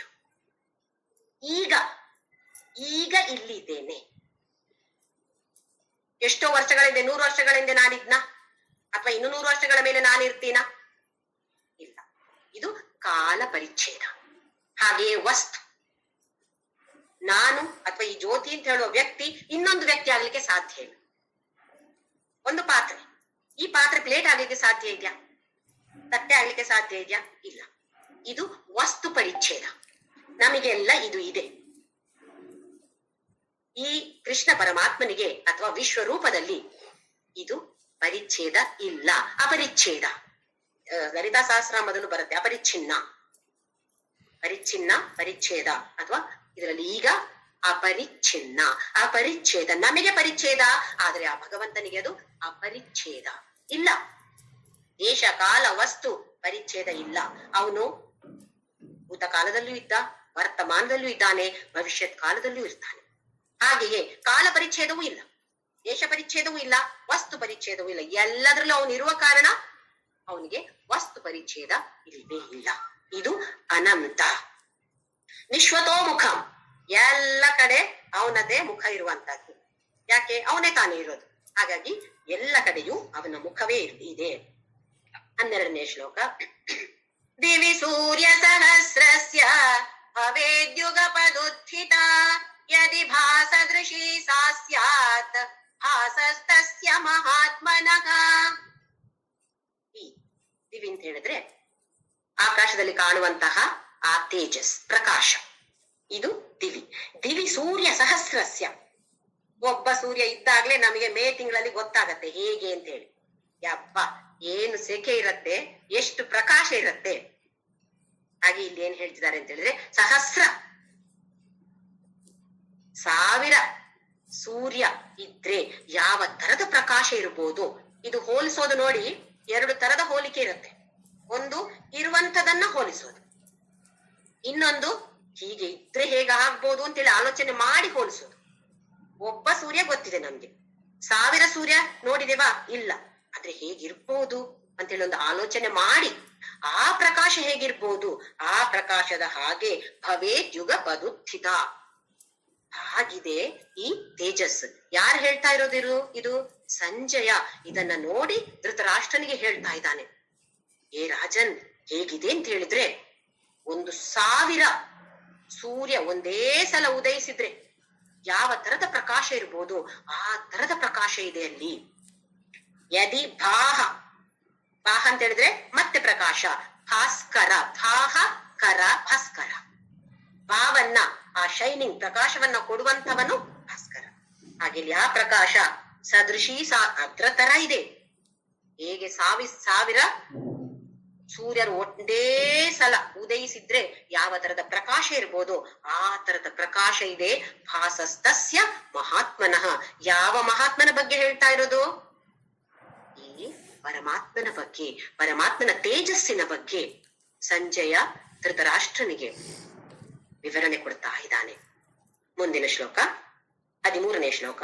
ತತ್ರೈಕಸ್ಥಂ ಜಗತ್ ಕೃಷ್ಣಂ ಪ್ರವಿಭಕ್ತಮನೇಕಧಾ ಅಪಶ್ಯದ್ದೇವ ದೇವಸ್ಯ ಶರೀರೇ ಪಾಂಡವಸ್ತದಾ. ತತ್ರ ಏಕಸ್ಥಂ, ಒಂದೇ ಕಡೆಯಲ್ಲಿ, ಅಂದ್ರೆ ಕೃಷ್ಣನ ಭೌತಿಕ ದೇಹದಲ್ಲಿ ಮಾತ್ರವೇ ಜಗತ್ ಕೃಷ್ಣಂ, ಕೃಷ್ಣ ಅಂತ ಹೇಳಿದ್ರೆ ಸಮಸ್ತ, ಎಲ್ಲ ಜಗತ್ತನ್ನ ಪ್ರವಿಭಕ್ತಂ, ಬೇರೆ ಬೇರೆ ಬೇರೆ ಬೇರೆ ಆಗಿದೆ. ಈಗ ನಮಗೆ ಏಷ್ಯಾ ಖಂಡ, ಹೀಗೆ 7 ಖಂಡಗಳಿವೆ. ಪ್ರತಿಯೊಂದು ಖಂಡದಲ್ಲಿಯೂ ಬೇರೆ ಬೇರೆ ಬೇರೆ ಬೇರೆ ದೇಶಗಳಿವೆ. ಪ್ರತಿ ದೇಶದಲ್ಲಿಯೂ ನಾನಾ ತರದ, ನಾನಾ ನಮೂನೆಯ ರಾಜ್ಯಗಳಿವೆ. ಬೇರೆ ಬೇರೆ ಶೇಪ್ ಇರ್ಬೋದು, ಬೇರೆ ಬೇರೆ ಸೈಜ್ ಇರ್ಬೋದು, ಬೇರೆ ಬೇರೆ ತರದ ಜನಗಳಿರ್ಬೋದು, ಬೇರೆ ಬೇರೆ ಭಾಷೆಗಳಿರ್ಬೋದು, ಅವರ ವಸ್ತ್ರ ವಿಭೂಷಣಗಳು ಬೇರೆ ಇರ್ಬೋದು, ಬೇರೆ ಬೇರೆ. ಪ್ರವಿಭಕ್ತ, ವಿಭಕ್ತ ಅಂತ ಹೇಳಿದ್ರೆ ಬೇರೆ ಬೇರೆ ಆಗಿರುವಂತಹದ್ದು. ಪ್ರವಿಭಕ್ತ ಶ್ರೇಷ್ಠವಾಗಿ ಬೇರೆ ಬೇರೆ ಬೇರೆ ಬೇರೆ ಆಗಿದೆ. ಆದ್ರೆ ಎಲ್ಲವನ್ನ ಬೇರೆ ಬೇರೆ ಆಗಿದೆ ಅಲ್ಲ, ಅದು ಎಲ್ಲವನ್ನು ಏಕಸ್ಥಂ, ತತ್ರ ಏಕಸ್ಥಂ, ಒಂದೇ ಕಡೆ ನೋಡ್ತಾ ಇದ್ದಾನೆ ಅರ್ಜುನ. ಅಪಶ್ಯ ಅಂದ್ರೆ ಅರ್ಜುನ ನೋಡಿದ. ದೇವಸ್ಯ ಶರೀರೇ, ದೇವರ ದೇವನಾಗಿರುವಂತಹ ಈ ಕೃಷ್ಣ ಪರಮಾತ್ಮನ ಶರೀರದಲ್ಲಿ ಪಾಂಡವ ಅಂತ ಹೇಳಿದ್ರೆ ಇಲ್ಲಿ ಅರ್ಜುನ ಅಪಶ್ಯ ನೋಡಿದ. ಏನನ್ನ ನೋಡಿದ? ಪ್ರವಿಭಕ್ತ, ಅನೇಕದ ಬೇರೆ ಬೇರೆ ಬೇರೆ ಬೇರೆ ವಿಭಾಗಗಳನ್ನ ಅದೇ ಕಡೆಯಲ್ಲಿ ಆ ಅರ್ಜುನ ನೋಡಿದಾನೆ. ಮುಂದಿನ ಶ್ಲೋಕದಲ್ಲಿ ತತಃ ಸ ವಿಸ್ಮಯಾವಿಷ್ಟೋ ದೃಷ್ಟರೋ ಧನಂಜಯಃ ಪ್ರಣಮ್ಯ ಶಿರಸಾ ದೇವಂ ಕೃತಾಂಜಲಿರಭಾಷತ. ಈಗ ಸಂಜಯನ ದೃಷ್ಟಿ ಆ ಕೃಷ್ಣ ಪರಮಾತ್ಮನಿಂದ ಅರ್ಜುನನ ಮೇಲೆ ಹೋಯ್ತು. ನೋಡೋಣ ಇವನೇನ್ ಮಾಡ್ತೇನೋ ಒಂದ್ಸಲ ನೋಡೋಣ ಅಂತ ಹೇಳಿ ಅರ್ಜುನನನ್ನು ನೋಡ್ತಾನೆ. ತತಃ ಸ ವಿಸ್ಮಯಾವಿಷ್ಟ, ವಿಸ್ಮಯವಾಗಿದ್ದಾನೆ ಅರ್ಜುನ. ಈ ಪರಮಾತ್ಮನ ಅಲೌಕಿಕ ರೂಪವನ್ನ, ಈಶ್ವರೀಯ ರೂಪವನ್ನ, ಐಶ್ವರ್ಯಯುಕ್ತ ಈ ತರದ ಒಂದು ಸ್ವರೂಪವನ್ನ ನೋಡಿ ವಿಸ್ಮಿತನಾಗಿದ್ದಾನೆ ಅರ್ಜುನ. ಹೃಷ್ಟ ರೋಮ ಧನಂಜಯಕ, ರೋಮಾಂಚನಗೊಂಡಿದ್ದಾನೆ. ನಮಗೆ ಅದನ್ನ ಕೇಳಿದಾಗ್ಲೇ ರೋಮಾಂಚನ ಆಗಲ್ವೇ? ಹಾಗಾದ್ರೆ ಆ ಧನಂಜಯನಿಗೆ ನೋಡಿದಾಗ ರೋಮಾಂಚನ ಆಗೋದ್ರಲ್ಲಿ ಏನು ಒಂದು ಇದ್ವೇ ಇಲ್ಲ. ಖಂಡಿತವಾಗಿಯೂ ಯಾರಿಗಾದ್ರೂ ಕೂಡ ರೋಮಾಂಚನ ಆಗ್ಬೋದು. ಆ ತರದ ರೂಪವನ್ನ ಅವನು ಅದರಲ್ಲಿ ನೋಡಿದಾಗ ಮೈಯ ರೋಮ ರೋಮಗೂ ಎದ್ದು ನಿಂತಿದೆ ಧನಂಜಯನಿಗೆ. ಧನಂಜಯ ಅಂತ ಹೇಳಿದ್ರೆ ಅರ್ಜುನ. ಪ್ರಣಮ್ಯ ಶಿರಸಾ ದೇವಂ ಕೃತಾಂಜಲಿರ ಭಾಷತ.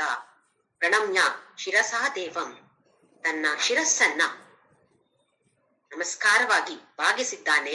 ಕೃತಾಂಜಲಿ, ಅಂಜಲಿ ಅಂತ ಹೇಳಿದ್ರೆ ಎರಡು ಕೈಯನ್ನ ಜೋಡಿಸಿ ನಮಸ್ಕಾರವನ್ನ ಮಾಡೋದಕ್ಕೆ ಅಂಜಲಿ ಅಂತ ಹೆಸರು.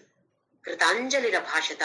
ಇವಾಗ ಅರ್ಜುನ ಹೇಳ್ತಾನೆ, ಹೇಗಿದೆ ಅವನ ಪರಿಸ್ಥಿತಿಯಲ್ಲಿ? ತಲೆಯನ್ನ ಬಾಗಿಸಿ ನೋಡಿದಾನೆ, ವಿಸ್ಮಿತನಾಗಿದ್ದಾನೆ, ರೋಮಾಂಚನಗೊಂಡಿದ್ದಾನೆ. ಹಾಗೆಯೇ ಕೈಯೆರಡನ್ನು ಜೋಡಿಸಿ ನಾನು ನಿನ್ಗೆ ಶರಣಾಗತನಾಗಿದ್ದೇನೆ ಕೃಷ್ಣ. ಇಷ್ಟರವರೆಗೆ ನಾನು ವಿಷಾದದಿಂದ, ನನ್ನ ಮನಸ್ಸು ವಿಷಾದದಿಂದ ತುಂಬಿ ಹೋಗಿತ್ತು. ಆದ್ರೆ ಈಗ ನೀನ್ ನನಗೆ ಅರ್ಥವನ್ನ ಹೇಳಿದ್ಯಾ. ಹಾಗೆ ನನ್ನ ಮುಂದೆ ನೀನು ಈ ಅಲೌಕಿಕ ರೂಪವನ್ನ ನನಗೆ ತೋರಿಸ್ತಾ ಇದ್ಯಾ. ನಾನು ಇಡೀ ವಿಶ್ವವನ್ನೇ ನಿನ್ನಲ್ಲಿ ನೋಡ್ತಾ ಇದ್ದೇನೆ. ಯಾವ ತರದ ಭಾವನೆ ಬರುತ್ತೆ ಅಲ್ಲಿ? ನಾನು ಏನೂ ಅಲ್ಲ, ಎಲ್ಲವೂ ನೀನೇ. ನಾನು ನಿನ್ನಲ್ಲೇ ಇದ್ದಾಗ ನಾನು ನೀನೇ ತಾನೆ, ನೀನು ನಾನೇ ತಾನೆ. ಹಾಗಿದ್ದಾಗ ಅಹಂಕಾರ ಮಮಕಾರಗಳು ಖಂಡಿತವಾಗಿಯೂ ದೂರವಾಗ್ಲೇಬೇಕು. ನಮ್ಮಲ್ಲಿ ಅಹಂಕಾರ ಮಮಕಾರ ತುಂಬಿದೆ ಅಂತ ನಮ್ಗೆ ಗೊತ್ತಾಗತ್ತೆ. ಎಷ್ಟೇ ಪ್ರಯತ್ನವನ್ನು ಮಾಡಿದ್ರು ಕೆಲವೊಂದ್ಸಲ ಟಕ್ಕಂತ ಮೇಲೆ ಬಂದ್ಬಿಡುತ್ತೆ ಅದು. ಆವಾಗ ಮತ್ತೆ ನಮ್ಮನ್ನ ಜ್ಞಾಪಿಸ್ಕೊಳ್ಬೇಕು, ತಲೆಗೊಂದು ಕುಟ್ಟಬೇಕು. ಹೇಗೆ ನಮ್ಗೆ ಶಾಲೆಯಲ್ಲಿ ಮಾಸ್ಟರ್ ಕುಟ್ತಾ ಇದ್ರು, ಇವಾಗೆಲ್ಲ ಕುಟ್ಟಕ್ ಬಿಡೋದಿಲ್ಲ. ಕುಟ್ತಾ ಇದ್ರು, ಐ ಸರಿಯಾಗಿ ಹೇಳು, ಮಗ್ಗಿ ಹೇಳು ಅಂತ ಹೇಳಿ. ಹಾಗೆಯೇ ನಮ್ಮನ್ನ ನಾವು ಎಚ್ಚರಿಸಿಕೊಳ್ಬೇಕು. ಏನಾಗ್ತಾ ಇದೆ ಅಲ್ಲಿ, ಏನಾಗ್ತಾ ಇದೆಯೋ ನನಗೆ ಅನಗತ್ಯ. ನನ್ನ ಮನಸ್ಸಿನ ಒಳಗಡೆ ಇಷ್ಟರವರೆಗೆ ಹೊರಗಿನ ಪ್ರಪಂಚವನ್ನ ಸರಿ ಮಾಡ್ಲಿಕ್ಕೆ ಹೊರಟಂತವ್ರು ನಾವು. ಸರಿ ಆಯ್ತಾ? ಇಲ್ಲ, ಅದು ಸಾಧ್ಯವೇ ಇಲ್ಲ. ನಮ್ಮ ಒಳಗಿನ ಪ್ರಪಂಚವನ್ನ ನೋಡಕ್ಕೆ ಪ್ರಯತ್ನ ಮಾಡ್ಲಿಲ್ಲ. ಈಗ ನಮ್ಮ ಒಳಗಿನ ಪ್ರಪಂಚ ಹೇಗಿದೆ, ಯಾಕೆ ಹೀಗಿದೆ, ಇದನ್ನ ಸರಿ ಮಾಡಕ್ಕೆ ಚೆನ್ನಾಗಿ ಸುಂದರವಾಗಿರ್ಬೇಕು ಒಳಗಿನ ಪ್ರಪಂಚ. ಆವಾಗ ತಾನೇ ಆ ಭಗವಂತ ಅಲ್ಲಿ ಬಂದು ಸಿಂಹಾಸನದಲ್ಲಿ ಚೆನ್ನಾಗಿ ಖುಷಿಯಿಂದ ಕೂತ್ಕೊಳ್ತಾನೆ. ಹಾಗೆ ಮಾಡ್ಬೇಕಿದ್ರೆ ನಾನು ಏನನ್ನ ಮಾಡ್ಬೇಕು, ಏನು ಮಾಡ್ಬೇಕು ಅಂತ ಹೇಳದನ್ನ ಅತ್ಯಂತ ಸುಂದರವಾಗಿ ನಮ್ಗೆ ಭಗವಂತ ಅರ್ಜುನನ ಮೂಲಕ ತಿಳಿಸಿಕೊಟ್ಟಿದ್ದಾನೆ. ಎಲ್ರೂ ಇದನ್ನ ಪಠಣ ಮಾಡ್ಬೇಕು. ಪಠಣ ಮಾಡೋದ್ರಿಂದ ಹೆಚ್ಚು ಅರ್ಥವನ್ನ ಅರಿತುಕೊಂಡು ಅದರಿಂದ ಹೆಚ್ಚು ನಮ್ಮ ಜೀವನದಲ್ಲಿ ಅಳವಡಿಸಿಕೊಳ್ಳುವಂತಹ ಪ್ರಯತ್ನವನ್ನ ನಾವೆಲ್ಲರೂ ಜೊತೆಯಾಗಿ ಖಂಡಿತವಾಗಿಯೂ ಎಲ್ಲರೂ ಪ್ರಯತ್ನವನ್ನ ಮಾಡೋಣ.